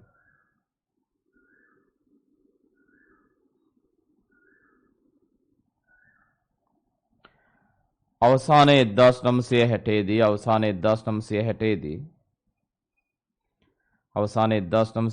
දී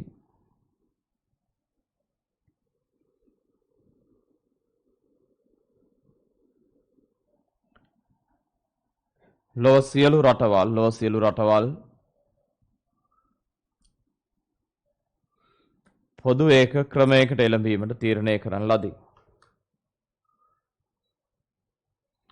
පොදු ඒකක ක්‍රමයකට එළඹීමට තීරණය කරන ලදී.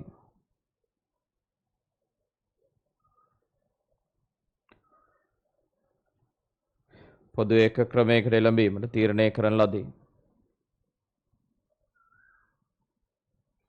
පොදු ඒක ක්‍රමයකට එළඹීමට තීරණය කරන ලදී.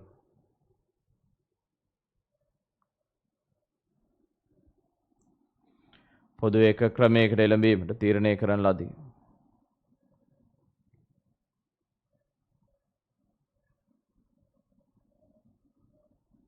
මෙය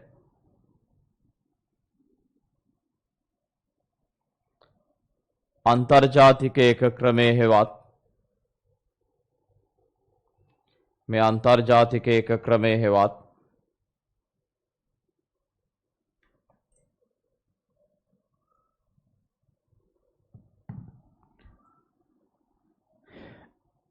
SI capital S capital I SI ඒක ක්‍රමයේ ලෙස හඳුන්වයි. මේ අන්තර්ජාතික ඒක ක්‍රමයේ හෙවත් SI ඒක ක්‍රමයේ ලෙස හඳුන්වයි. හරි. මේ අන්තර්ජාතික ඒක ක්‍රමයේ හෙවත් SI ඒක ක්‍රමයේ ලෙස හඳුන්වයි. බලා ගන්න පුතේ. අහගන්න පුතේ මේ SI ඒක ක්‍රමය යටතේ ඒකක වර්ග පහක් හඳුන්වා දුන්නා. මොකද ලෝකයේ ඒ වෙද්දී විවිධ ඒක භාවිතාව වෙනවා. මේ සියල්ල සලකා බලමින් ඒකක වර්ග පහක් හඳුන්වා දුන්නා. මේ ඒකක වර්ග පහම අපි ඉගෙන ගන්න ඕනේ. ඒ තමයි මූලික ඒකක, ව්‍යුත්පන්න ඒකක, ගුණාකාර ඒකක, පරිපූරක ඒකක සහ අතිරේක ඒකක. පුතාලා මේ ඒකක වර්ග පහ ගැනම මේ ඉදිරි දවස්වල ඉගෙනගෙන අවසන් කළ යුතුයි. ලියන්න පුතේ. ලියන්න.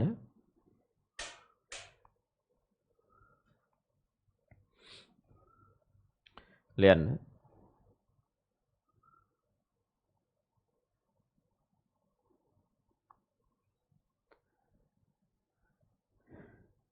අනුමාත්‍රකාව SI ඒක ක්‍රමයේ යටතේ හඳුන්වා දුන් ඒකක වර්ග. SI ඒක ක්‍රමයේ යටතේ හඳුන්වා දුන් ඒකක වර්ග. SI ඒක ක්‍රමයේ යටතේ හඳුන්වා දුන් ඒකක වර්ග.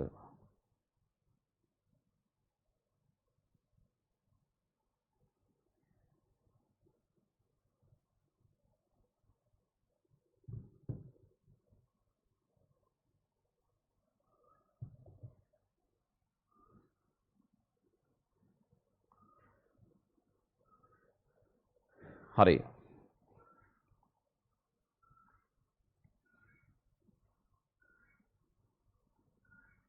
එක මූලික ඒකක. මූලික ඒකක.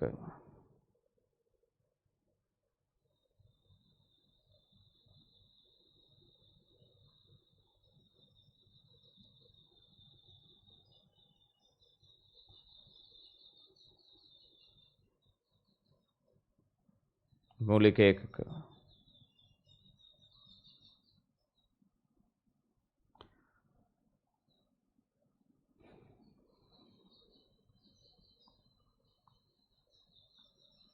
දෙක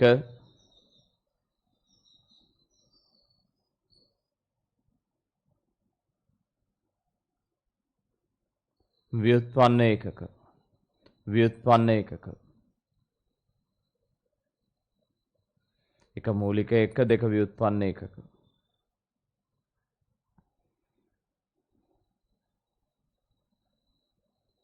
තුන ගුණාකාර ඒකක. ගුණාකාර ඒකක. තුන්වෙනි එක පුතේ ගුණාකාර ඒකක.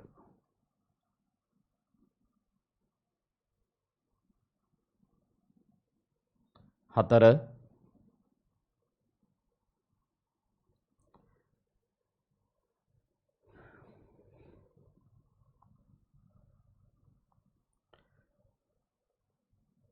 පරිපූරක ඒකක. supplementary units පරිපූරක ඒකක. පරිපූරක ඒකක. පහ අතිරේක ඒකක. අතිරේක ඒකක. අතිරේක ඒකක.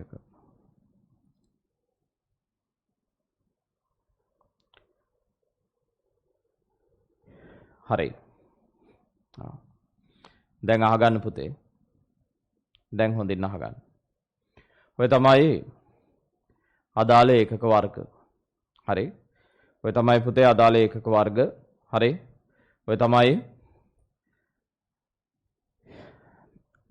අදාළ ඒකක ප්‍රවේදයන්. හරි. මෙයට මුලින්ම කතා කරන්න යන්නේ මූලික ඒකක. ලියන අනුමාත්‍රකාව මූලික ඒකක. ඒක හරි සරලයි. ලියන අනුමාත්‍රකාව මූලික ඒකක. පුතේ මූලික ඒකක කියලා කියන්නේ අර මම දැන් ඔයගලන්ට කලින් කියලා දුන්නු මූලික භෞතික රාශි 7. කවුද? දිග, ස්කන්ධය, කාලය, තාපගතික උෂ්ණත්වය, විද්‍යුත් ධාරාව, දීප්ත තීව්‍රතාවය, ද්‍රව්‍ය ප්‍රමාණය මයින්ඩ භාවිතා කරන ඒකක. අන්න ඒ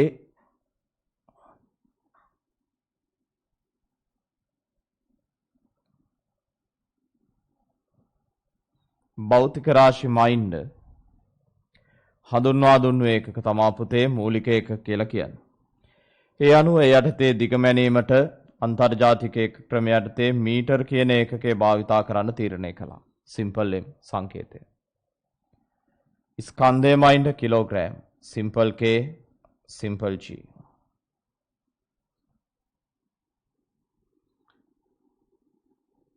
කාලය මයින්ඩ තප්පර.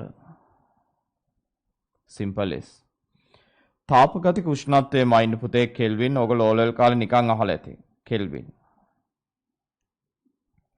ඒ වගේම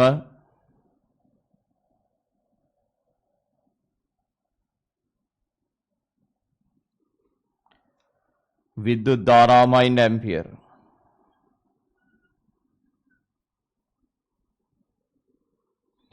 දීප්ත තීව්‍රතාවය මයින්ඩ කැන්ඩෙලා. පුතේ දැන් කෙල්වින් ඇම්පියර් පුද්ගල නාම නිසාවෙන් කැපිටල් අකුරු පාවිච්චි කරනවා. කැන්ඩෙලා දීප්ත තීව්‍රතාවය කියන්නේ මං කලිනුත් කිව්වා ආලෝක ප්‍රබලත්වයක් කියලා. පුතේ ආලෝක ප්‍රබලත්වයේ මයින්ඩ මේ කැන්ඩෙලා කියන ඒකකේ ආවේ කැන්ඩල්ස් ඉටිපන්දම් වලින්. මොකද ඉස්සර ප්‍රධාන වශයෙන්ම යම් තැනක ආලෝකයේ මයින්ඩ යුරෝපීය ක්‍රමයේ යටතේ පාවිච්චි කළේ ඉටිපන්දම් දැල්ලේ ප්‍රමාණය. ඉටිපන්දම් ගණන කියන එක. ඒ අනුව තමයි මේ කැන්ඩෙලා කියන එකේ ඇවිල්ලා තියෙන්නේ. අදට පවා ඔයගොල්ලන්ගේ ස්ක්‍රීන් එක තියෙන ආලෝක ප්‍රබලත්වය, ප්‍රොජෙක්ටර් එක ආලෝක ප්‍රබලත්වය කැන්ඩෙලා කියන මිනුමෙන් තමයි ඉදිරිපත් කරන්නේ. ඔයගොල්ලෝ සෙටින්ස් වලට ගිහලා බැලුවොත් ඔයගොල්ලන්ට කැන්ඩෙලා කීයද කියලා චෙක් කරගත්ත හැකියි. ද්‍රව්‍ය ප්‍රමාණයමයි ඉන්න මවුල. මේක පුතේ පුද්ගල නාමයක් නොවන නිසා සිම්පල් C සිම්පල් D තමයි භාවිතා කළේ. හරි. ලියන්න. සටහන මූලික භෞතික රාශි මැනීමට හඳුන්වා දුන්න ඒකක. මූලික භෞතික රාශි මැනීමට හඳුන්වා දුන්න ඒකක.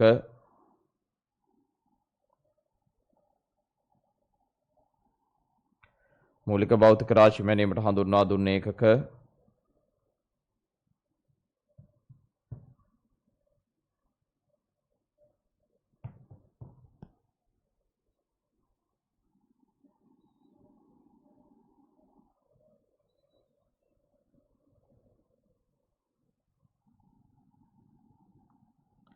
මූලික ඒකක ලෙස හඳුන්වයි.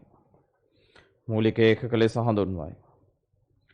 මූලික භෞතික රාශි මැනීම සඳහා හඳුන්වා දුන්න ඒකක මූලික ඒකක ලෙස හඳුන්වයි.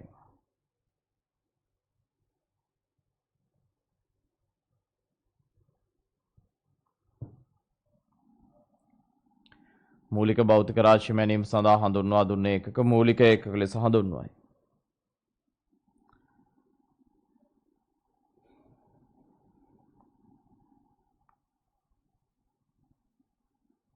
හරි.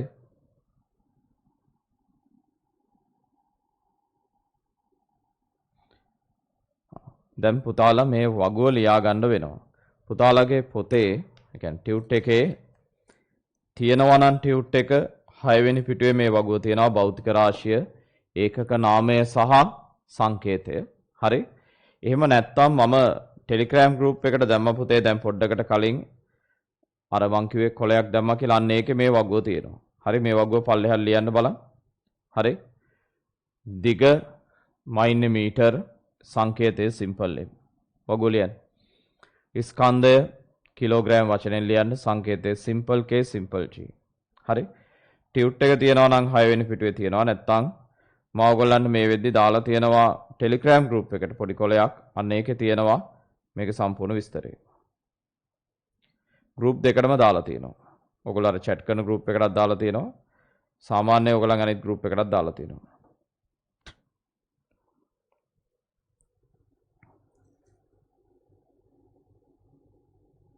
හරි? ලියන්නකෝ.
හරි. කාලය තප්පර සිම්පල් S. තාපගතික උෂ්ණත්වය කෙල්වින් කැපිටල් K. විද්‍යුත් ධාරාව ඇම්පියර් කැපිටල් A. කෙනෙක් අහන්න පුළුවන් විද්‍යුත් ධාරාව මූලික භෞතික රාශියක් නෙමෙයිනේ අර අර්ධයක්කීමක් තියෙනනේ. ඔව්. මොකද ඕලෙල් කාලෙත් කියලා ඇති ගුරුවරු විද්‍යුත් ධාරාව කියන්නේ ආරෝපණ ගැලීමේ ශීඝ්‍රතාවය කියලා. ඒක වෙනම කතාවක් පුතේ. මේක මේ භෞතික විද්‍යාවේ භෞතික රාශි වර්ගීකරණය වෙච්ච වරදක්. ඇත්තටම උතෙන් එන්න ඕනේ විද්‍යුත් ධාරාව නෙමෙයි. විද්‍යුත් ආරෝපණය කියන එක. ඒක පුතේ භෞතික විද්‍යාවේ වෙලා තියෙන වරදක්. ඒ වැරද්ද නිවැරදි කරලා නැහැ. ඒක එහෙම පවත්වා යන එක තමයි කරන්නේ. හරි. වර්ගීකරණය වෙච්ච වරදක්. දීප්ත තීව්‍රතාවය කැන්ඩෙලා සිම්පල් C සිම්පල් D ද්‍රව්‍ය ප්‍රමාණය මවුල. හරි.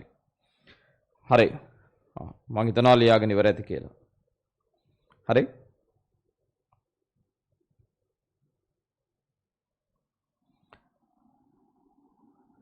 දැන් අහගන්න.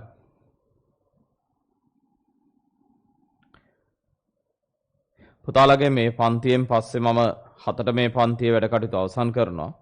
මේ පන්තිය ඉවරනවත් එක්කම ඔයගොල්ලන්ට බයෝ කරන ළමයින්ට පුළුවන් මුල් කොටස් වලට සම්බන්ධ වෙන්න දරංජාරේ දාසගේ බයොලොජි ක්ලාස් එකත් එක්ක 7 ඉඳන් 9 වෙනකම්. සර් මේ මෙතන ඉඳන් උගන්නයි මේ ගෲප් එක හරහා මේ Zoom එක හරහාම උගන්නගෙන යයි. හරි? හරි. බලා ගන්න. දැන් අහගන්න පුතේ. මේ තමයි මූලික භෞතික රාශි මයින්ඩ් භාවිතා කරන මූලික ඒකක. හරි. මීට අමතරව දැන් මේවා පාවිච්චි කරලා ඔයගලන්ට හැකියාවක් තියෙනවා ව්‍යුත්පන්න භෞතික රාශි වල ඒකක ලියන්න. බෝඩ් එක දිහා බලා ගන්න. මෙන්න මෙහෙම මේ බලන්න. වේගය පොඩ්ඩක් විශාල කරන්න. ඔබ දන්නවා වේගය කියන්නේ දුර වෙනස් වීමේ ශීඝ්‍රතාවය.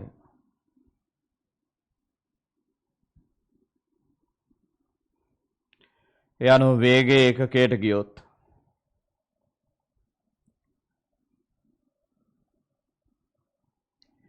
දුර කියන්නේ දිගක්.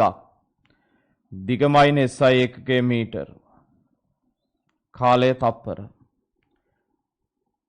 ඒ අනුව අදාළ ඒකකය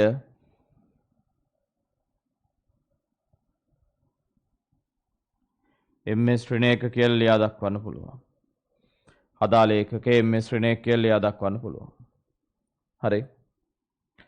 ඔන්නෝම අදාළ ඒකකේ ලියන්න පුළුවන්. ms ශ්‍රේණියක කියලා. හරි. පුතේ මතක තියාගන්න මේ විදියට හරේ තියෙන පදයක් ලවයට ගේද්දි. හරේ තියෙන පදයක් ලවයට ගේද්දි. ඕකේ දර්ශකේ ඍණ වෙනවා. හරේ තියෙන පදයක් ලවයට ගේද්දි දර්ශකේ ඍණ වෙනවා. හරි? ඔන්නෝම. මෙතන ධන දර්ශකේ ඍණ වෙනවා. ප්‍රවේගය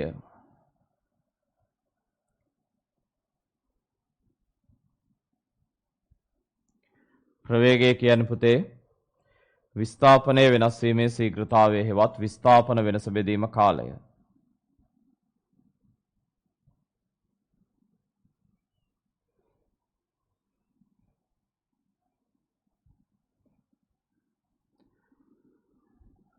පුතේ විස්ථාපනය දිගක්නේ. අපි විස්ථාපනයේ මයින්ඩ් පාවිච්චි කරන්නේ මීටර් දිගක් නිසා කාලය තප්පර. මෙතෙන්දිත් මේ දර්ශකයේ රුඩ්රෙද්දි ඍණ වෙනවා. ත්වරණය ඔබට පුළුවන් මූලික ඒකක ඇසුරෙන් මේ ව්‍යුත්පන්න භෞතික රාශි ගොඩනැගිලා තියෙන මූලික භෞතික රාශි වලින් නිසා මේ විදිහට ව්‍යුත්පන්න භෞතික රාශි සඳහා ඒකක ලියා දක්වන්න.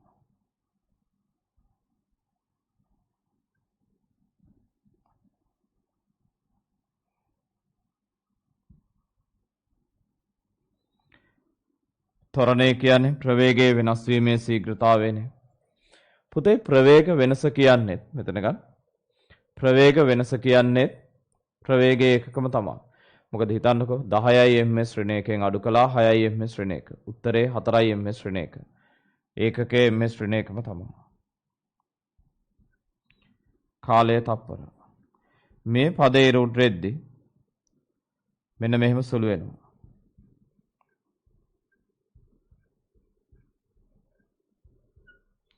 ms ඍණ 2 කියලා ඒකක එනවා. ms ඍණ 2 කියලා ඒකක එනවා. ඒ අනුව ත්වරණ ඒකකය ms ඍණ 2යි. මූලික ඒකක වලින් උඩර ගන්න. බලය බලය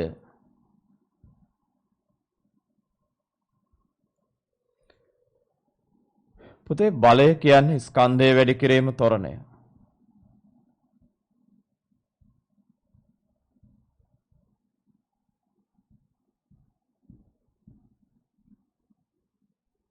ස්කන්ධය කිලෝග්‍රෑම්.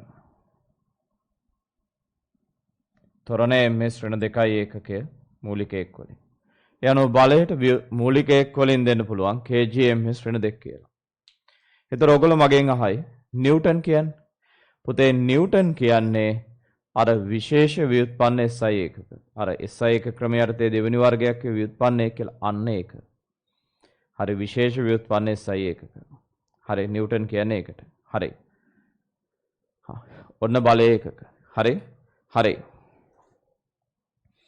ලියන්න මෙහෙට ගන්න ලියන්න. මෙහෙට ගන්න. ලියන්න පුතේ මාතෘකාව ව්‍යුත්පන්න භෞතික රාශි වල ඒකක ව්‍යුත්පන්න භෞතික රාශි වල ඒකක මූලිකයක ඇසුරෙන් ලියා දැක්වීම. ව්‍යුත්පන්න භෞතික රාශි වල ඒකක මූලිකයක ඇසුරෙන් ලියා දැක්වීම.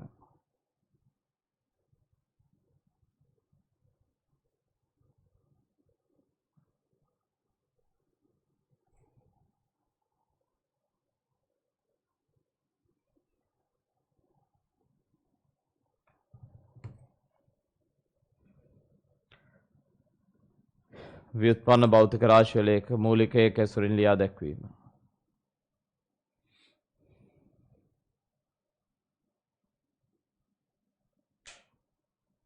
හරි. ව්‍යුත්පන්න භෞතික රාශිවල එක මූලික එක ඇසුරින් ලියා දැක්වීම.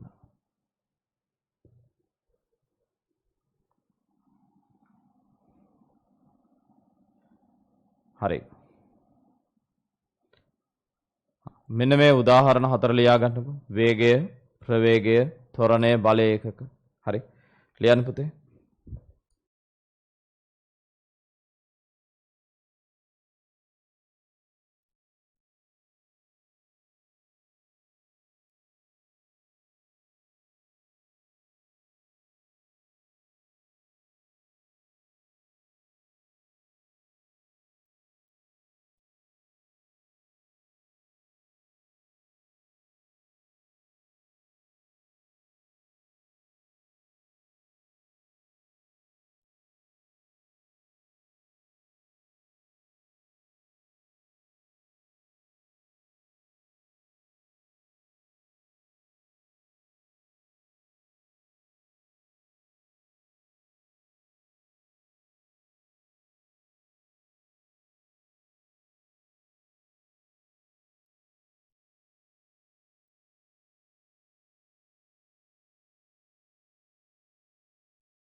දැන් පුතේ අපි බලමු ව්‍යුත්පන්න භෞතික රාශිවල ඒකක මූලික එක් ඇසුරෙන් ලියන්න. හරි. පුතාලට ඕපන් කරගන්න පුළුවන් ඇති නේද? ටියුට් එක නැතුණාට මම අර දාපු කොලේ ඕපන් කරගන්න පුළුවන් නේ. හරි? මම එක එක කියන්නම් මේ ගමම අපි එක එක ලියලිය යමු. මම මේ කියන්නේ ඔයගලන්ට අර සමීකරණයෙන් බලා ගන්න ඕන නම් මම දාලා තියෙනවා පුතේ ටියුට් එක. හරි?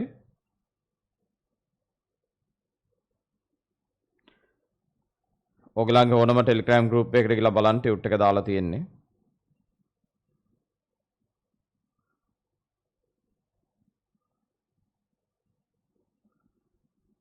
හරි?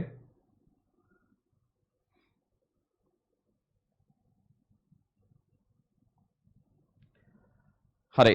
මේකේ ටියුට් එක තියෙන ළමයින්ට පන්ති ආපු ටියුට් එක තියෙන ළමයි කීප දෙනෙක් ළඟ විතරයි ටියුට් ඇත්තේ මෙතන.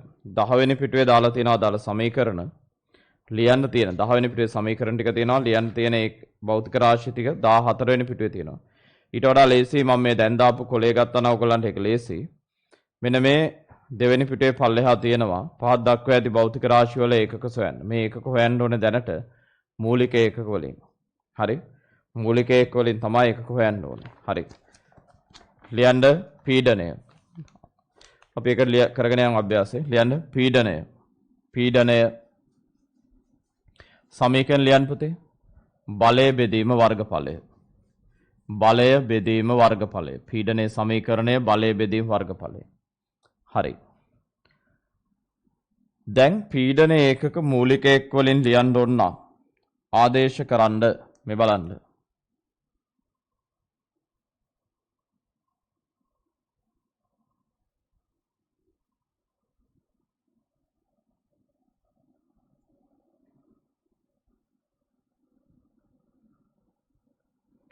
බලය බෙදීම වර්ගඵලය.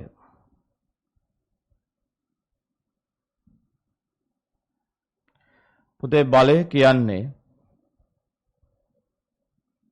KGMS ඍණ 2යි මූලික එක් වලින්.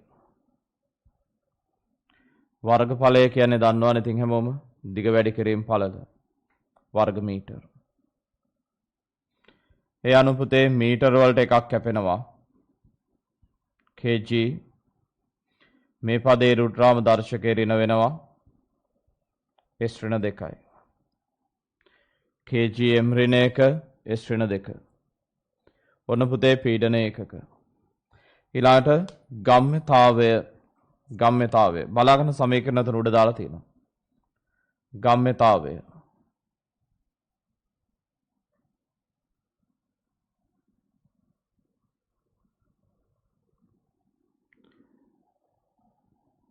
ගම්ම්‍යතාවය කියන්නේ පුතේ ස්කන්ධයේ වැඩි කිරීම ප්‍රවේගය. මෙතන ගන්න. ස්කන්ධය සමීකරණ ලියලා ලියන්න ඕනේ ප්‍රවේගය.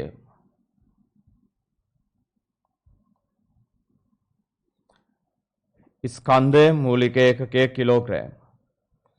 ප්‍රවේගය අපි ලියව මූලික ඒකක ඇසුරෙන් ms ඍණ 1යි. ඔන්න ගම්ම්‍යතාවය ඒකක. හරි?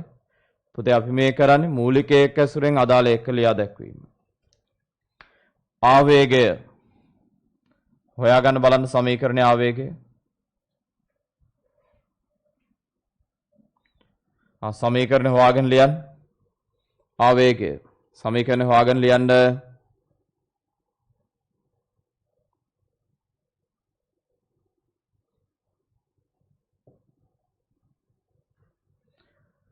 මොකද සමීකරණය? බලය වැඩි කිරීම කාලය. බලයට නිව්ටන් ගන්න බෑ. මෙතන ලං කරන්න.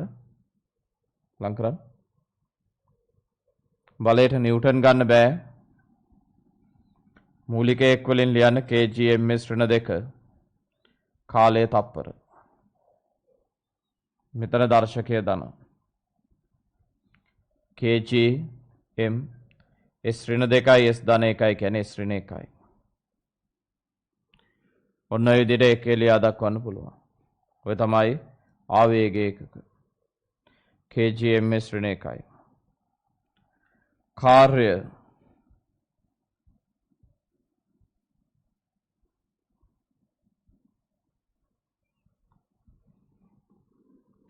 සමීකරණ හොයාගන්න. දැන් පුතාලට පේනවද මේ ගම්ම්‍යතාවය සහ ආවේග ඒකක එකමයි. ගම්‍යතාවය සහ ආවේගය එකක එකමයි. හරි. කාර්ය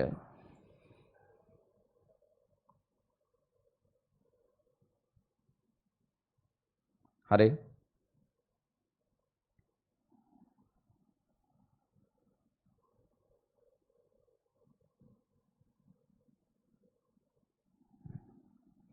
කාර්යය කියන්නේ පුතේ බලය වැඩි කිරීම විස්ථාපනය. මේ බලන්න. බලය ඒකක kgms ඍණ 2යි විස්ථාපනය මීටර. ඒ අනුව ඒකකයේ එන්නේ kg m වර්ගයේ ඍණ 2යි. kgm වර්ගයේ ඍණ 2යි. ඔන්න කාර්ය ඒකක kgm වර්ගයේ ඍණ 2යි. හරි. ඔන්න පුතේ කාර්ය ඒකක. හරි. දැන් ක්ෂමතාවය ලක්ෂයක් වටා බලයක ගූර්ණය අවස්ථිත ගූර්ණය සංඛ්‍යාතය. ලියන්න බලන්න මේ භෞතික රාශි වල එක සමීකරණ බල මම PDF එක දාලා තියෙන්නේ Telegram group එකට. හරි.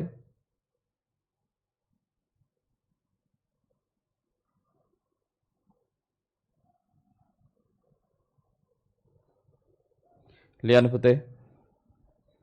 අපි අභ්‍යාස ටිකක් කරමුකෝ පුරුදු වෙන්න.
බලමු පුතේ. ඔගොල්ලෝ ලියයි යන්න මම එක එක විස්තර කරන්නම්. බලාගන්න. දැන් මෙතනින් පස්සේ පුතාලට සාමාන්‍ය විදියට මේ සතියේ පන්ති වලට සම්බන්ධලා වැඩ කරන් යන්න පුළුවන්. බලාගන්න දරුවනේ. ක්ෂමතාවය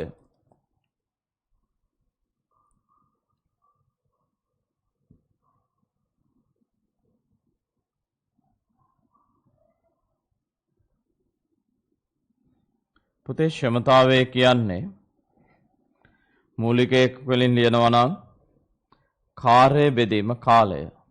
දැන් බලන්න ඔයගොල්ලෝ මූලික එකක වලින් කාර්යයට එක හෙව්වනේ kg m වර්ගයේ ඍණ 3 බෙදීම කාලය තප්පර. kg m වර්ගයේ ඍණ 2 kg m වර්ගයේ ඍණ 2. හරි? විශාල කරන්න කලස් හදන්න. හරි? ඒ අනුව මේකේ හරි පුතේ මේ තප්පර ඉරුට්ට ගත්තාම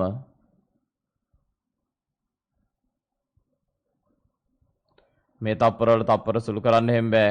මේ දර්ශකයේ ඍණ 1. ඒ අනුව kg m වර්ගය s ඍණ 3යි.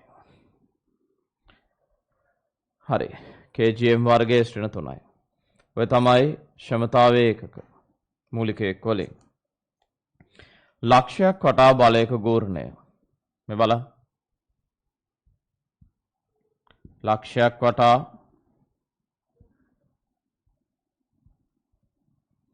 බලයක ගූර්ණය.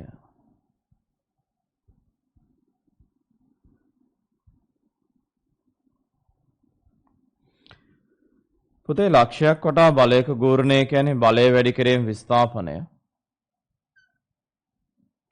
බලය kg ms ඍණ 2. ඇත්තටම ලක්ෂයක් වටා බලයක ගූර්ණය කියන්නේ බලය වැඩි කිරීම බලයේ ක්‍රියා රේඛාවට තියෙන ලම්බ දුර කියන එක. ඉතින් දුරක් නිරූපණය කරන්නේ මීටර. ඒ අනුව kg m වර්ගයේ s ඍණ 2. පුතාලා මේ භෞතික රාශිය අහලා නැති වුණාට ප්‍රශ්නයක් කරගන්න එපා. ඒක සමීකරණයේ තියෙන හින්දා. ඒ සමීකරණයේ තියෙන භෞතික රාශිය වලට මූලික එක් වලින් ආදේශ කළ සුළු කරන්න. අවස්ථිති ගූර්ණය.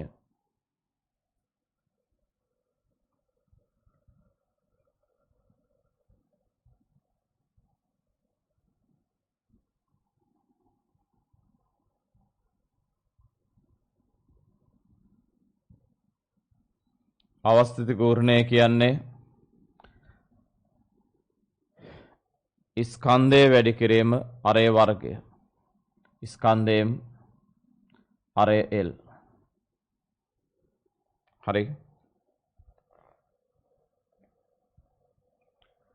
සංඛ්‍යාතය.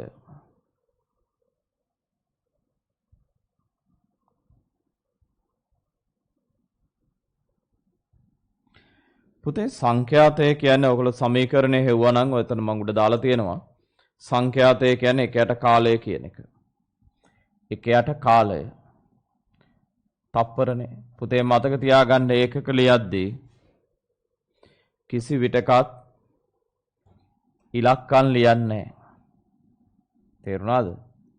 s ඍණ 1. කිසි විටකත් ඉලක්කම් ලියන්නේ නැහැ. හරි? s ඍණ 1යි. ඒතර ඔයගොල්ලෝයි හර්ට්ස් කියන්නේ. හර්ට්ස් කියන්නේ පුතේ අර විශේෂ ව්‍යුත්පන්න SI ඒකකය. තරංග ප්‍රවේගය.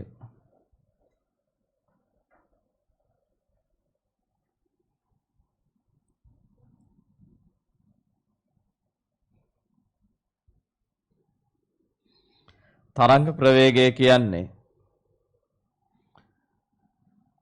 සංඛ්‍යාතය වැඩි කිරීම තරංග ආයාමය කියලා සමීකරණය බැලුවොත් වෙන්නේ. හරි? තරංග ප්‍රවේගය කියන්නේ සංඛ්‍යාතය වැඩි කිරීම තරංග ආයාම. මොකද්ද තරංග ආයාමය කියන්නේ? ඕලෙල් වල කියලා දීලා ඇති තරංග ගැන අපි ඒලෙල් වල කතා කරනවා මෙයා බය වෙන්න එපා. තරංගයක හැඩය ගත්තාම මේ ශීර්ෂ අතර හෝ නිම්න අතර දුර තමයි තරංග ආයාමය කියලා කියන්නේ. ශීර්ෂ අතර හෝ නිම්න අතර දුර. සංඛ්‍යාතය දෙනවා s ඍණ 1යි. තරංග ආයාමය මීටර. ms ඍණ 1 කියලායි එන්නේ. ms ඍණ 1 කියලායි එන්නේ එකකේ. කොහොමත් පුතේ ප්‍රවේගය එකක එන්නේ ওই විදිහට තමයි. කොහොම කළත් ප්‍රවේගය එකක එන්නේ කොහොම තමයි. හරි? ධ්වනි තීව්‍රතාවය හරි මේක පොඩ්ඩක් අඩුපාඩු තියෙනවා ඉක්මනට හදාගන්නකො. ධ්වනි තීව්‍රතාවය ක්ෂමතාවයේ බෙදීම වර්ගඵලය. බය වෙන්න එපා භෞතික රාශි වලට. ඕගොල්ලන්ට දැන් ඕන වෙන්නේ සමීකරණේ දිහා බලලා ඒකක ලියන්න පුරුදු වෙන එක විතරයි. හරි? ලියා ගන්නකො ටික. කොහොම මගේ අතින් මෙතන මේ අවස්ථි ගූර්ණේ ස්කන්ධයේ කිලෝග්‍රෑම් හරි දුරේ වර්ගය මගේ අතින් මාන ලියුණා. ඕගොල්ලෝ මාන දන්නේ නැහැ. හරි? ඊළඟට උගන්න කැල kgm වර්ගය. ස්කන්ධයේ වැඩි කිරීම දුරේ වර්ගය. හරි? ස්කන්ධයේ වැඩි කිරීම දුරේ වර්ගය. හරි. හදාගන්න.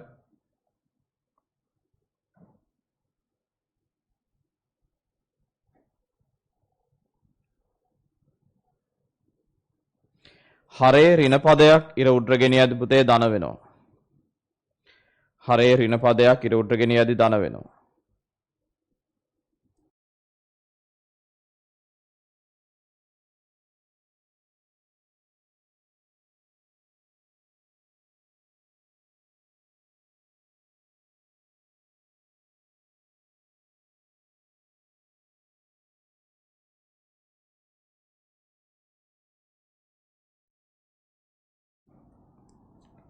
ධ්වනි තීව්‍රතාවය මේ බලා ගන්න පුතේ ධ්වනි තීව්‍රතාවයේ ඒකක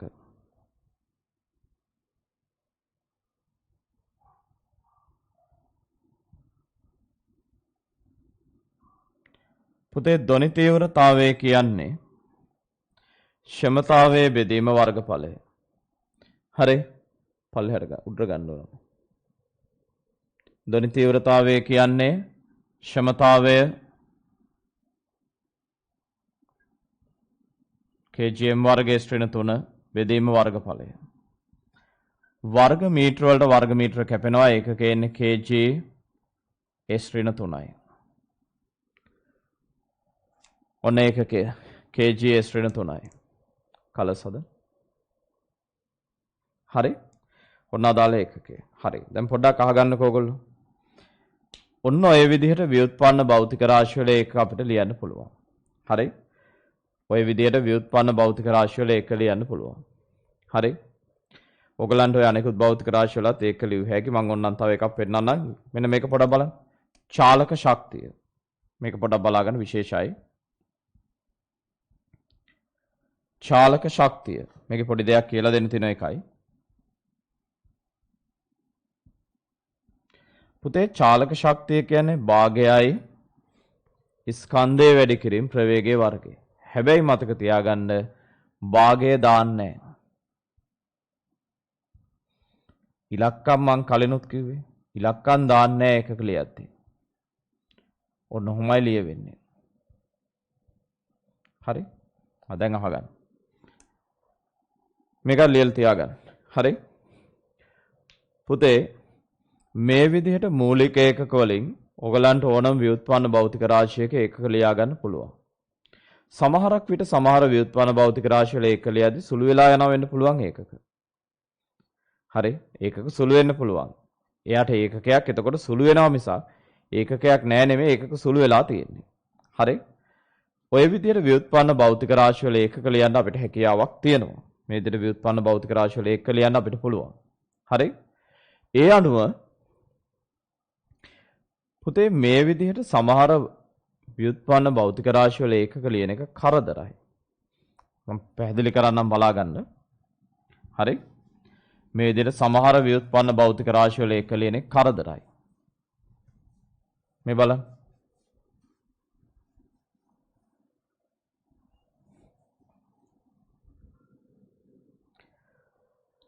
බලා ගන්න. උදාහරණයක් මේ බලය නිරන්තරයෙන් මේවා හසුරවද්දි මේවා ඒකක නිරන්තරයෙන් මේවා හසුරවද්දි මේවා ඒකක මේ විදිහට ලියා දක්වන එක කරදරයි. මූලික ඒකක වලින් ලියන්න පුළුවන් ඒක ඇත්ත.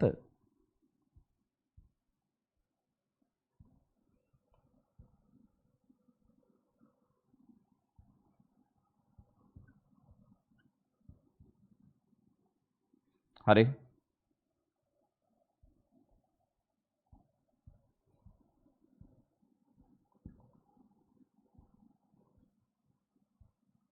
හැබැයි මෙහෙම ලියන එක පුතේ ගණන් හදද්දී ඒවැ වටිනාකම් ලියද්දී කරදරයක්.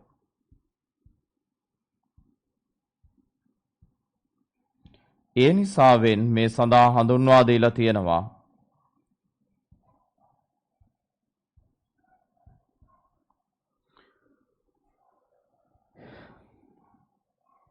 විශේෂ ව්‍යුත්පන්න SI එකක. ඒ කියන්නේ මෙහෙම. පුතේ බලය වෙනුවට මෙහෙම බලය එකක ලියනවා වෙනුවට නිව්ටන්. පීඩනයට පැස්කල්. කාර්යයට ජූල්. ක්ෂමතාවයට kgm වර්ග ස්ත්‍රිණ 2 ස්ත්‍රිණ 3 කියලා ලියනවා වෙනුවට වොට්. ඕවට තමයි පුතේ අපි කියන්නේ විශේෂ ව්‍යුත්පන්න SI එකක කියලා. හරි? ඕවට තමයි අපි කියන්නේ විශේෂ ව්‍යුත්පන්න SI එකක කියලා. හරි? ලියන්න.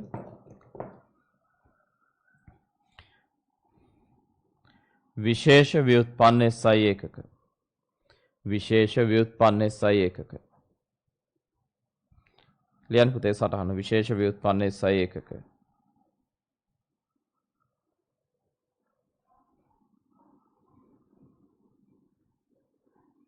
ලියන්න.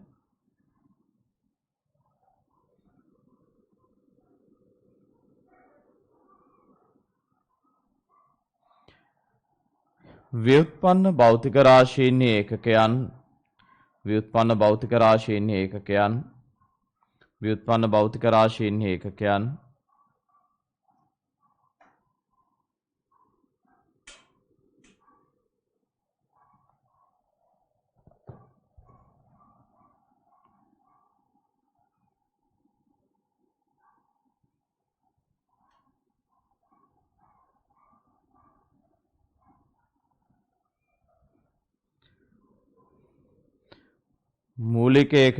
මූලික ඒකක ඇසුරෙන් ලිවිය හැකි වුවත්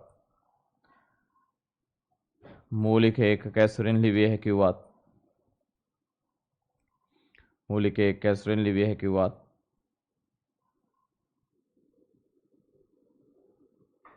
ව්‍යුත්පන්න භෞතික රාශි වල ඒකකයන් මූලික ඒකක ඇසුරෙන් ලිවිය හැකි වුවත්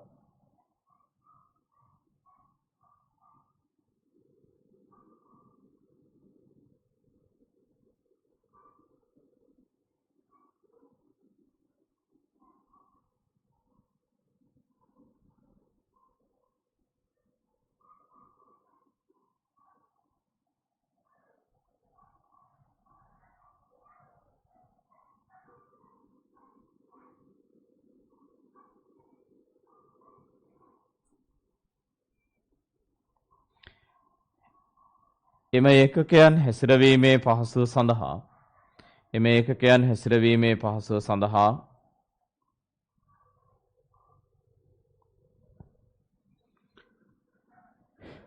විශේෂ ව්‍යුත්පන්න SI එක හඳුන්වා දී ඇත.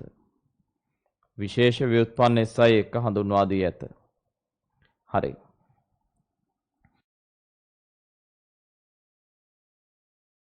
විශේෂ ව්‍යුත්පන්න SI එක හඳුන්වා දී ඇත. හරි.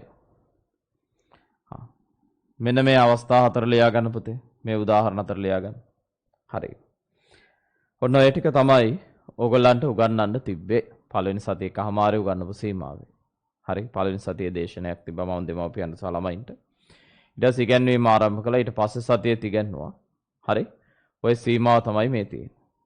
දැන් ඔය දරුවන්ට මෙතන ඉන්න ජීව විද්‍යාව කරන දරුවන්ට මේ ලින්ක් එකෙන්ම මෙහෙම්ම පන්තියට ඉන්න. හරි. ධනංජාරේ දාසගේ පන්තිය පටන් ගන්නවා. ඔයගොල්ලන්ට මම උගන්වපු විදිහටම ඔයගොල්ලන්ට මෙතනින් ඉස්සරහට පන්තියත් එක්ක සම්බන්ධ වෙන්න. ඒ මුල් සතියේ එකමාර තුල උගන්වන්න ගිය ජීව විද්‍යාව කොටස් ටික ඉගෙනවීම කරයි. හරි. ඕගොල්ලන්ට ජීව විද්‍යාව වගේ විෂයක් ගත්තාම ටිකක් ගැඹුරට ඉගෙන ගන්න වෙනවා. ඒ වගේම විශේෂයි අධ්‍යක්ීම් බහුල ගුරුවරයෙක්ගෙන් ඉගෙන ගන්න වෙනවා. හරි. මොකද ඒ විෂය සම්බන්ධ විශේෂයෙන්ම ප්‍රශ්න වලට උත්තර ලියන ක්‍රමවේදයන් ළමෙක් හොඳටම පුහුණු වෙන්න ඕනේ. හරි. එhmenan මම මගේ පන්තියේ වැඩ කටයුතු ටික අවසන් කරනවා.